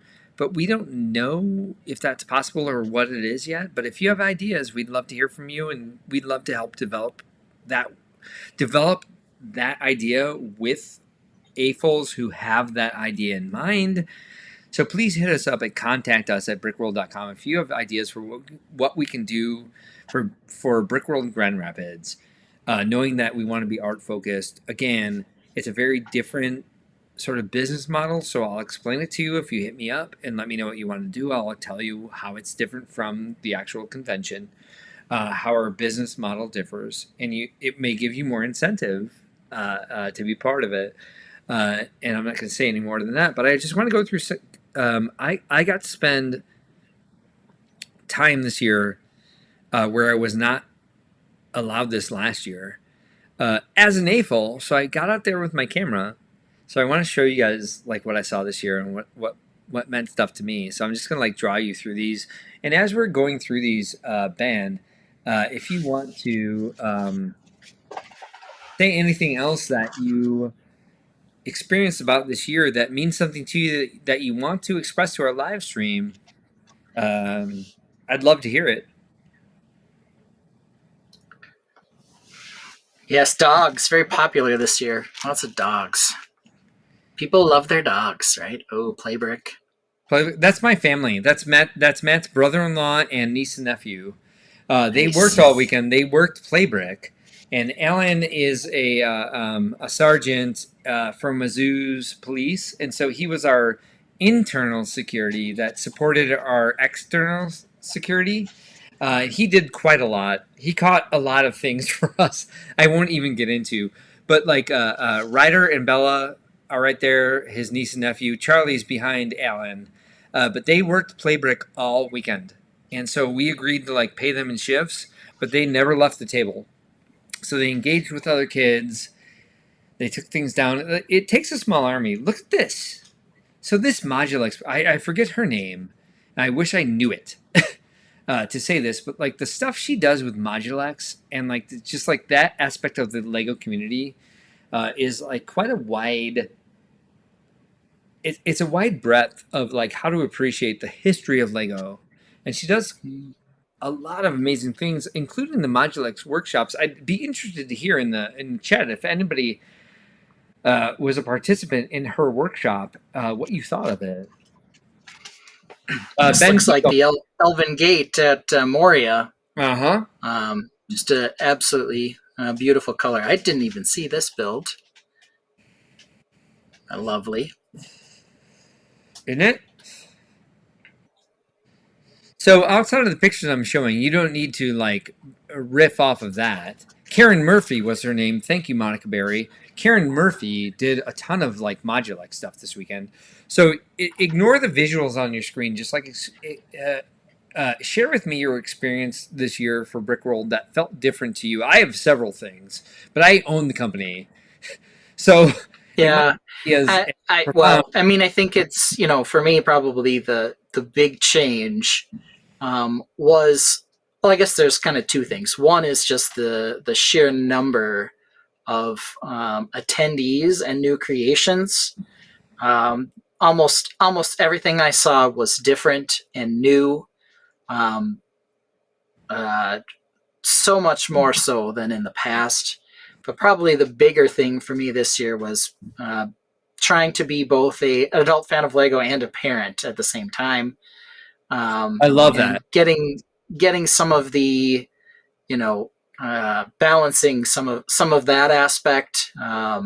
Trying to get my kids to respond to people who were mentioning their creations. And just being polite and respectful on that too. But just some of the fun they had with some of the events that I've just never been to. My son had different interests than I did. I've never seen train jousting before. I've never went to the boat race. That's an Yeah. entire different part of Brickworld that I think some people go there just for that stuff Right. that I've never done in the past that I got to do this year. Yeah, I love that. Um, why was this the first year of all your years that you went to the boat race? Well, I would say usually, I mean, there's been a few times where I've hosted workshops as well, just for Yep. fun. More I've attended ones that my friends were putting on to support them. Or, more likely, I was putting some finishing touches on Mark's portion of the collaborative that weren't done, right? So, I think I was just more freed up and I had I was there. a better reason to had a better reason to break away with my son being there Yeah. to do these things that he was really excited for that I Was always that? just sort of heard the awards for, but wasn't necessarily interested in. Yeah. But now I know I probably should have been. So Did you guys see this one, the rotating Wizard of Oz? like vignette. I did not see it. It was so the music was playing, like the soundtrack from the movie was playing without Pink Floyd. So you can see every part of it, like, and it went black and white for the black and white parts, and it had like Mm, every like hmm movie. It was like it was really inspiring, just in like a way to like celebrate something else in pop culture. Um, it was quite a few people mentioned it to me, and it didn't. I don't think it got nominated. Maybe it did, but I really think it was like something that made a special experience for people because it was something that was identifiable by everyone. My sister in law was like, "Oh, I love that movie." I was like, "I haven't seen it since I was like 12," and she was like, "How come you haven't seen it?" And I was like, "Because I know the plot and I just nothing I ever put in to watch. I don't care to see it again. I know the story." So this was by another Ben, uh, um, Ben Pitchford. He did, unfortunately, a cyberpunk city. Yeah, I don't think it he got a lot of attention because there right. was Hiroshima there. But this was Ben a does he does castles yeah. a lot as well. He usually tends to do one large build. Mm-hmm. Oftentimes he'll come to Milwaukee as well. Mm-hmm. Always very big, very beautiful builds. But yes, Very passionate builder. uh, yes, this He I would builds. say reminds me very much. There's a lot of elements here that he does well on the castles as well. So a really Yeah, really interesting thing to see something a little different and yet still the same and I want to point out and that it's a sci-fi. identifiable. It's a sci-fi build on another planet that's not like a desolate moon. There's actual like foliage and like terrain and waterfalls. Ben, Yeah, got maybe it.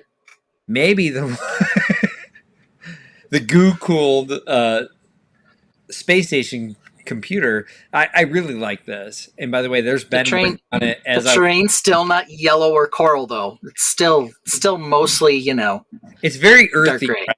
Yeah, it's very like Yeah. yeah, very like maybe. And I hate to say this about Ben because I don't want to shame him for reusing anything, but I feel like it's like the base that he used for his castle that he won for last year. But also, it's vastly different. And if that's the pieces you have and you want to bring something this new every year, we shouldn't judge it by what he brought last year. We should pretend we don't know who he is because this was an Right. amazing creation that did get Hey, nominated. He's got a flag on it. But I feel say what you want. Say what you want. I just recognize the style like instantly right. from some of the castle builds that Yeah, I've same. absolutely loved. Same. Um, And and yeah, I mean it's we should be able to people pull need to that. people need to do space and castle. It's a perfect Agreed. combination. Agreed. We should have a space castle collab. I've already committed myself now to 2 collabs tonight during our conversation, which I already identified I shouldn't commit to any. This was amazing. If you're a fan of Chicago, the city at all, was this Randall? I think Randall did this, didn't he? That Chicago sign is iconic, and I love it. And I wanted to go hug this thing, but he also did something at the base where um, it gave like credence and like an honor to the actual building itself without being the actual building, and then like moved it into kind of a circular representation of like what Brickworld Chicago could be in his imagination. I love this. I'm glad it won uh, the award for something. I know he won. Yeah, I Yes. think it may have been Judges Award, perhaps. Thank you, Monica. He did win an award. I thought he did. It. Yeah. Maybe it was the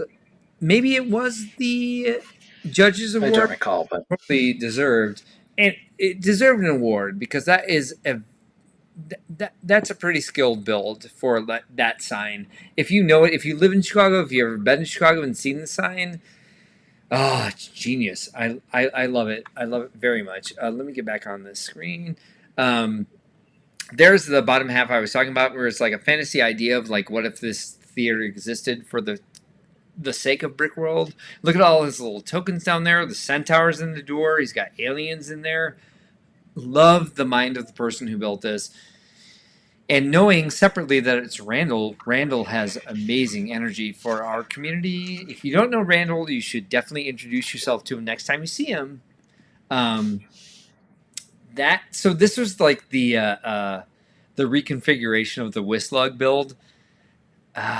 They have a good Castle collab standard, and Castle 2.0. they should continue to grow it because it can be so much more than what it's been. And if it hadn't happened in the space that it did happen in, it would be nominated every year because it's really smart, genius. They it's a basic standard that lets everyone express their own creativity and ability um, inside that group. Look at that. I mean, just the proportions alone. If you look at the upper right corner there, where like the castle's getting taller and they've got some rounder windows and they have like the roofs and like the half timbered house of it, like the entire thing is like you can get lost in this for hours. It was like, I don't know, 2 tables deep, but you can like just look at all like the minifig stories, like all their like creative design. It's like one thing where like you see those half arches, like the quarter arch tile being used to half timber things, but they use different colors. So it's like it's original, it, and they have such a passion for working together. I'd like them to see to take this further. I'd like to see them take this further, but I think like they do so much. Like the Wisconsin state lugs, K lug, Wislug, Fox lug, do so much collaboratively. I just wish they'd spend a little bit more time on this because I think they got something really really good going. There's another shot of it. There's another shot of it. Oh my God, this one, whatever it was, whatever this was, and look, there's that. So if you look at the base of this, there's that same award that Miles and I got, and Miles and you and I got. Sorry, and it's grown further than just the seed. I'm like, what are you telling me? I'm Yeah, again this feeling a little bit attacked by it at the same time, but I appreciate it the same. This was beautiful. This spoke to me on several levels. Not only the fact that there's a Fabuland figure on a minifigure's body, fine, but like this entire display with all the floating rock castles and everything, this spoke to me mostly because of the texture and the colors of the roof. Did you see this while you were there? I did. This, I believe, actually, the award was Best Medieval Building, which is maybe kind of a interesting take on what a medieval building is. But yes, a very lovely building. It's a very stacked category in the first place. Yes, it is for sure. They, the boards coordinators try to do their best to take some of the larger castle builds and put them into a large building or small building category. But yeah, maybe this one just didn't fit anywhere else, and medieval made sense. But yeah, it's a very lovely build. Also, to my awards coordinators, I will give a shout out, and I admit to be biased because they're part of my staff. They are so passionate about making everything fair and transparent, and they're working so many hours, and there's so many things to like get around that sometimes these type of ideas or definitions we as participants have in our heads that they don't remember or don't have time to like double check. They want everyone to have the best time, and they don't mean the last thing they want is for anybody to have that sort of question. But there's no perfect way to do it. It's a very, very, very busy, high pressure job. I understand people's frustrations when things go differently than they expect, but that's on time or me. I'll take it. Like the buck stops with me, but it's really on timing. I understand the frustrations people have, but I know damn well because I'm on the inside of it. They are trying to avoid those types of hurt feelings or those types of confusions. And sometimes they're trying so hard they miss that sort of nuance. But that aside, Sure, medieval building. If that's what it is, it deserved it. Like this entire Right. display, that entire corner, that person's idea of the world that they want to build, um, I'm on board with. There was like floating rock castles, there was like windmills, there was uh, like archways, there was like odd terrain. I was right there with it. I I want them to come back and bring us their greatest visions and see more of it. Whoops, sorry. Okay, come on. I don't, right? Oh, there we go. Take another picture of that. This was more Yes. their work. Yeah, and perhaps this kind of slanted or pushed it towards medieval. There's a castle up on the rocks there as well. Mm-hmm. And that particular building, the little one there, the kite, was the one that was nominated. I think the entire layout was also nominated. I can see a second flag there, I think, for the whole thing. But yeah, that the little house there with the brightly colored roof was a highlight, I think, Oh, I of that love it. section. I love everything that this builder contributed, and yeah, I want them to come back and share their vision of the world with us for sure. I took lots of pictures of that. Hey, it's Moto. Did you see this stuff? I did see this. I don't recall seeing it at World of Lights, but yes, a very what's the word here? Very Bionicle esque looking creation, but super scaled, Yeah, and a very interesting build for sure. and he had other stuff. Which do you see the wings on this? I feel like to me it was like a bit unfinished with the wings. And I don't know. do better on that, but like, well, those aren't Eh, going to fly anything. There's yeah, I nothing mean, like, but like the the structure is rest of there. it still. The rest of it has that feel too. Look Very kind at of the. wireframe kind of design. That's my point. Is like Yep. the wings might not have been there, but look at the body. Look at like Mm-hmm. all the technique involved in there. Really great. His cat here in the background, of course. We've seen his cat on live streams a lot. Maybe you haven't. I have. It's all built with like leaves, white leaf Yep. pieces. Yeah, really good structure. That's my shoes, by the way. I found out. I found out during World of Lights that my shoes are blacklight reactive. That's Nice. fun. Yeah, that's I don't know. This spoke to me a lot. Let me see. Is this a video? This must be No. one of the from one of the Durand Is that what that? ones, right? So I this was. believe so. Oh well, now that makes sense. I didn't know Yep. who was doing it. This was moving really well, um, and then it quit.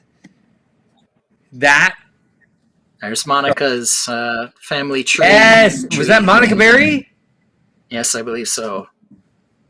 I okay, that makes sense. The family tree, and every level. That's why all the people are in there where they are in it. Yes, that spoke to me a lot without knowing what it was. Yep, did that. Hey, hold on, folks. Sorry. So this is a creation from our graphic design guy. It's Hawkeye. It's what's her name? Yes, what's her name? Yep, looks just like her. Yeah, the second Hawkeye person. It's on the tip of my brain, but I'm way too tired. Alex, are you Yeah. still watching? Help me out. Let me see if I can just find it.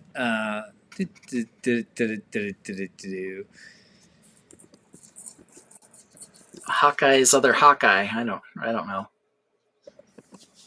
Kate something. Kate Bishop. There we go. Nailed it. I'm there. So he built a Kate Bishop bust, but oh come on, stop doing that. um, he did this, which by the way, it's like it's great from every angle. My favorite Alex Near creation was this, the Speakeasy, which by the way, the color you see up here is Tim Leidy's Gujic. Oh That was yeah. on top of this. Everything else was the monochrome. At, even with the trolley track down here, it's like this is a 1920s scene that he only used gray and black and white for, and nailed it even with their faces. Like I love that. I wanted to do that myself. Ran out of time. I had a very cute idea that like in the last week before the show, I'd be able to do a sepia tone. So not black and white like this, but like with the tan and brown. Didn't happen. Yeah, this guy loves himself some Hawkeye, of course. So this, of course, spoke to me, but it was cute. Like he did Yeah. all of the like official Fabuland sets and did his own little sort of like original builds and like original terrain. So he had the water over here that was like just a bunch of like drop down one by one plates, and he had the uh, boardwalk with the The pier mountain back by the and sign. exactly and all the Yeah. foliage, and it was just fun. Like to me, it was like if this had been nominated for individual display, I'd have voted for it as many times as I could. And the background with the sky and the clouds, like it just like it meant a lot to me. And I know I may be one of the only ones that Fabuland means this much to, but the taxi station is in there. That was only like only available for 1 year, and then he's got the airplane mechanic hangar in the background there. He's got some original buildings like interspersed, like plus the uh, what's it called? I'm sorry, the just the entire layout, like the individual space for it to all sit in. My brain is dead. Sorry. All the area for this for all of these builds to live in with the original trees and the walkways and the bridges, like it meant a lot to me. So I hope he got a lot of tokens. I don't think he got a lot of nominations at all or awards because I don't have the capacity to like look at that farm field there with the cow where she's like picking all the corn and the river tree original build. And he told me like one of his fans on social media asked for the camper that's up here in the upper right corner. And he was like, well, it's not part of the band room. So I appreciate that a ton. And that's like, Ben, you know how much I build like Fabuland, but I build it as like new Fabuland, where it's like they have Right. like yeah. I don't use the original Fabuland pieces, but I think after seeing all of the Fabuland displays this year, I should start trying to incorporate all of the original Fabuland parts, like these building panels, and make them part of it to make sure that it has the same like DNA of Fabuland. And this was like the Fabuland Zoo is hilarious to me because like every animal in there is represented by an actual like Fabuland and anthropomorphic figure, which is cute, which is super clever. They've got the goats, they got the elephants, they have the hippo, they have the lion, it's like the monkey, Mhm. everything that Lego has inadvertently produced in both. Hey, did you see this by the way? I do not think I did. If I did, I probably strolled by it, but that is a beautiful looking yellow car there, probably 20s themed, I would guess, right? Same. Yep. I would too. I do like it. Lego did a set, the Penguin car. Yep. It was a white and black car that kind of had the same design language. I really liked that car. This, of course, being way scaled up, very beautiful. Yep. Wish I had seen it, but no, I don't recall seeing this one. So again, if we can like pull it back to our awards coordinators, if you're looking at an area like this and you're like, hey, there's a classic car of some sort and a bowl of fruit and a spaceship and lightsabers and vignettes and like there's a lot to see. And sometimes you get numb to it. Actually, right behind this table was like the giant Duplo castle. So it's like sometimes when you're working at Okay. 8 hours plus, like you don't see everything anymore. So there were several like nominations on this table, but I would say it takes a trained eye to calm down and take the time to see everything separately. There's so much right in just this one view. Mm.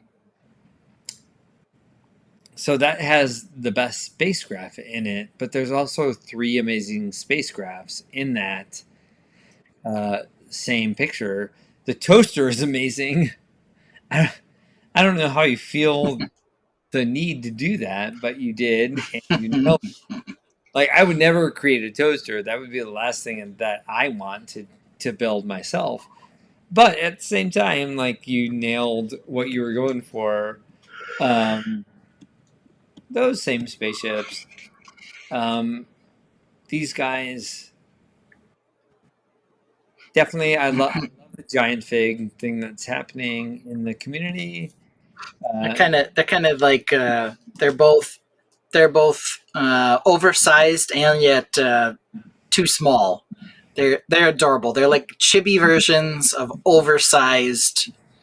Um, what are those Sentinels from X-Men? yep, that's the thing. I don't know comics well enough to know that there are Sentinels. Otherwise, I'd have said that. Thank you. So Mm-hmm. we get this Twin Towers, um, which is appreciated very much and wasn't nominated for large building, but I thought should have been. And that shows you how much I'm outside of those decisions. But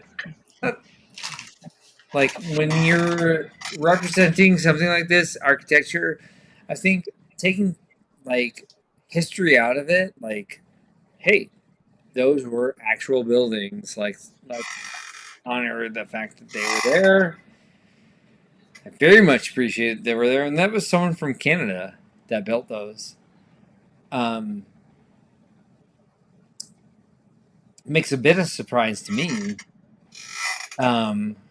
Whereas, like, it affected a lot of people that what happened to those towers happened.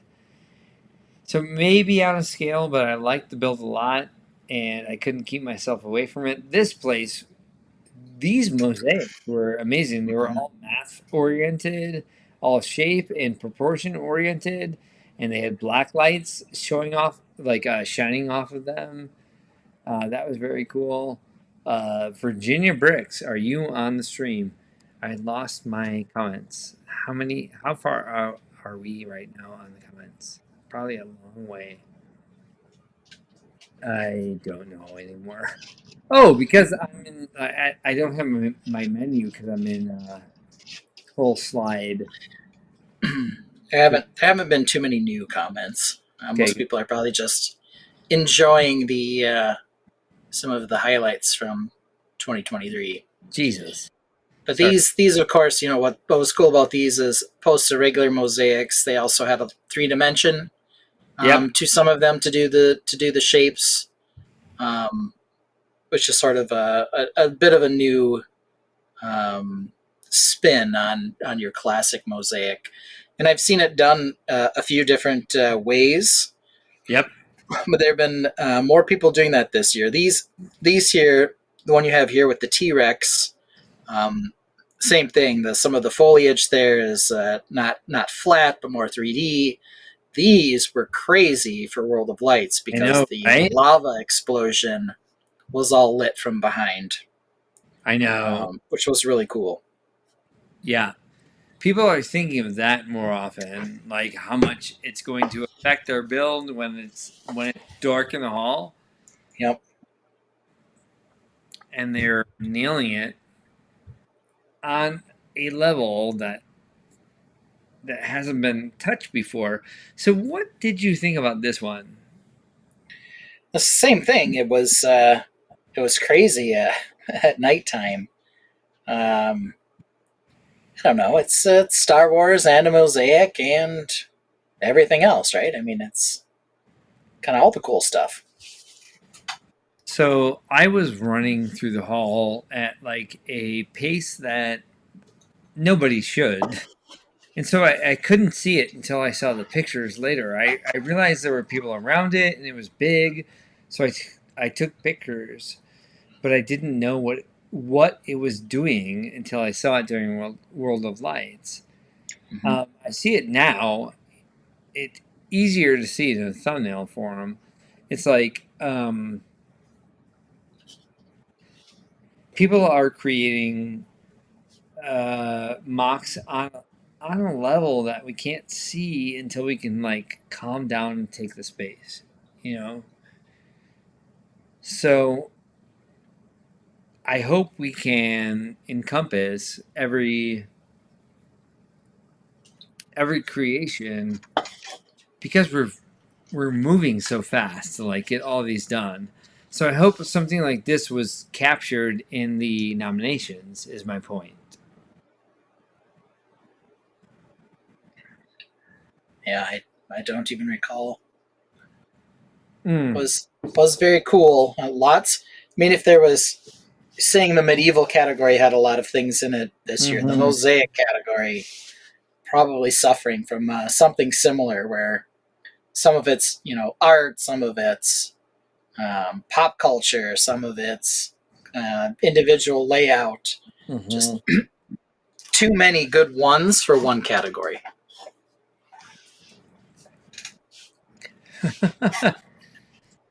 Yeah, this is your oversized. Use the little pieces to build representations of the big piece thing, and you can see there my favorite piece, the droid arm Yep.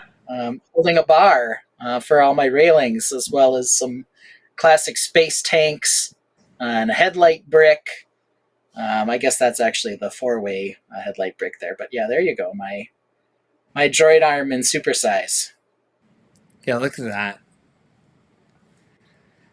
That's very So smart.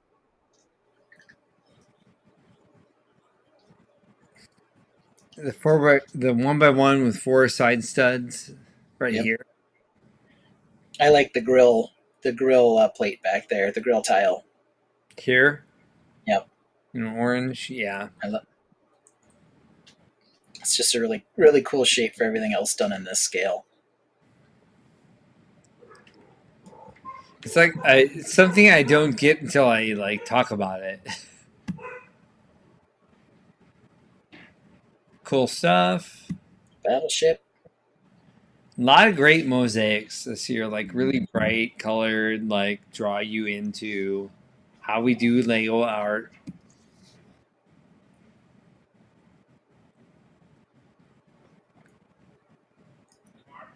Yeah. Okay. All right. So we need to wrap up. Man, you are eating dinner late tonight, my man. Always, obviously, because I'm like, I liked the LGMS corner where they had the like the large hill and canyon with the pine trees and the church building and downtown. It was like I feel like that was overlooked quite a bit. Yeah, I mean there are always things I think train layouts, other things that sometimes just don't resonate with a certain person. They have Yeah, their own categories because there's so many cool things in them. But I mean, that just happens. I don't think there's 100%.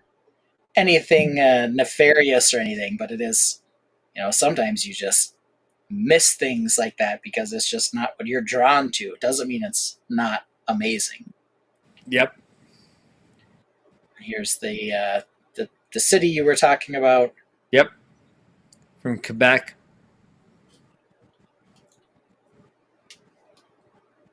It's quite large and detailed, and lots of cool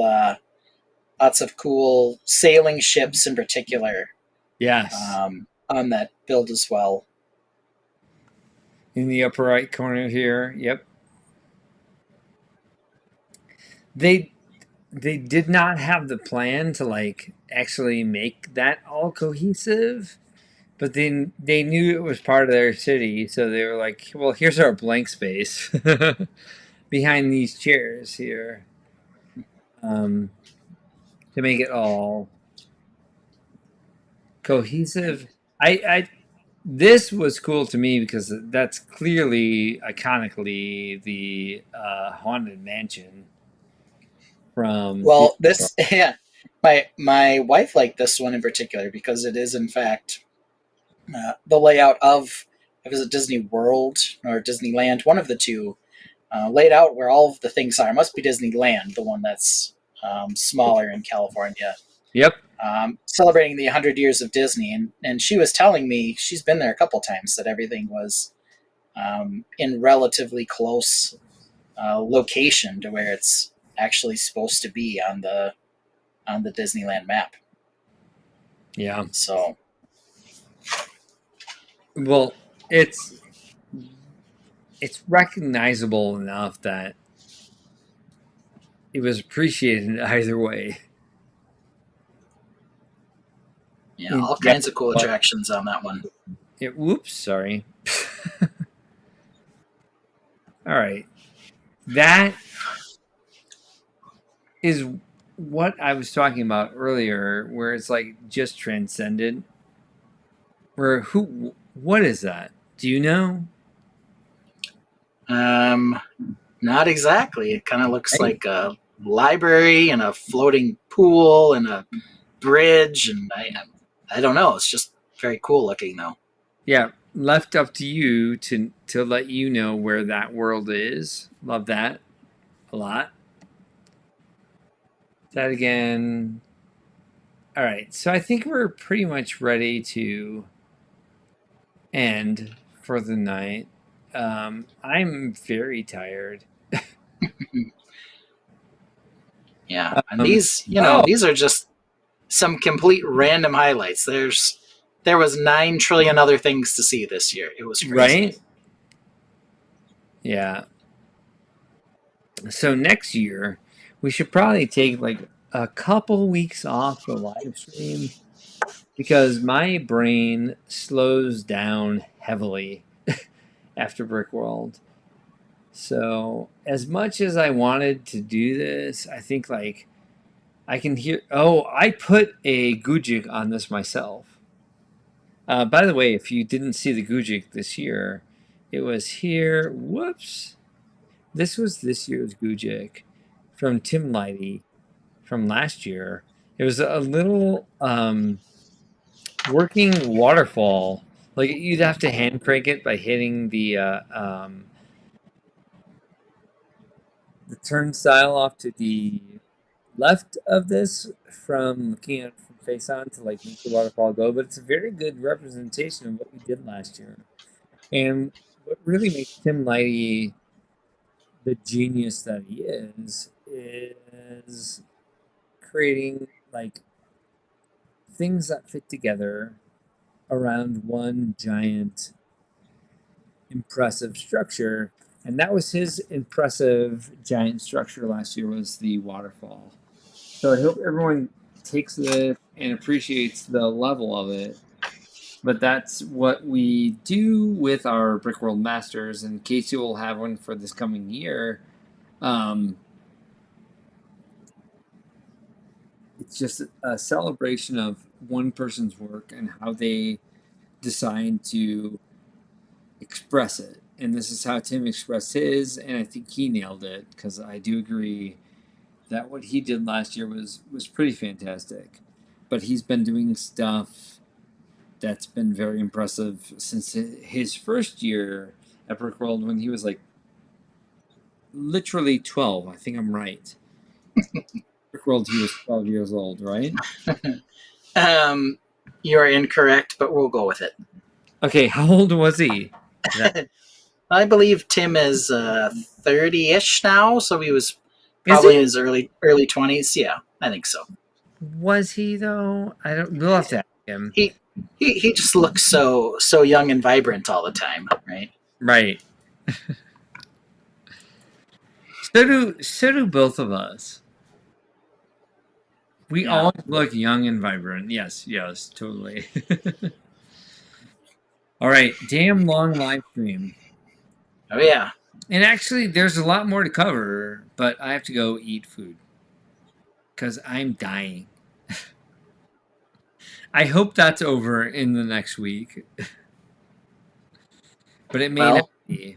I mean, get your engines ready and get set for Lego Crimes, and then we'll be Yes. back at it again the week after. So next week, with a special guest star that we're not going to tell you what her name is, but next week is Lego Crimes, and so there'll be no mock shown.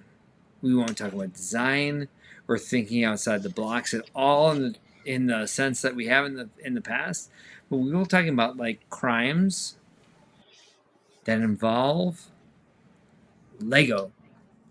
And I hope you all join us. I think it'll be a lot of fun. I'm looking forward to it. Ben, do you have your case that you've landed on? Yeah, I've got one picked out. I might do a backup as well, but I've got an old school original crime. This seems kind of like a classic whodunit caper, but I hadn't heard of it, so we'll talk about it next week.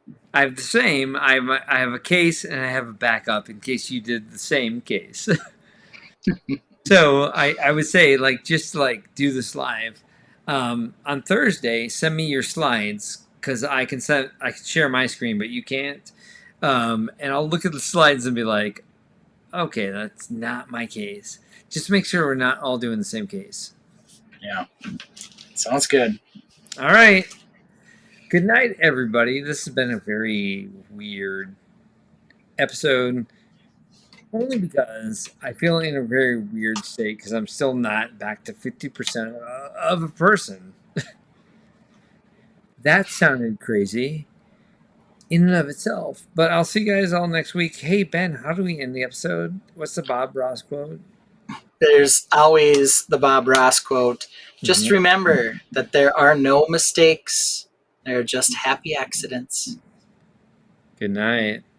Good night.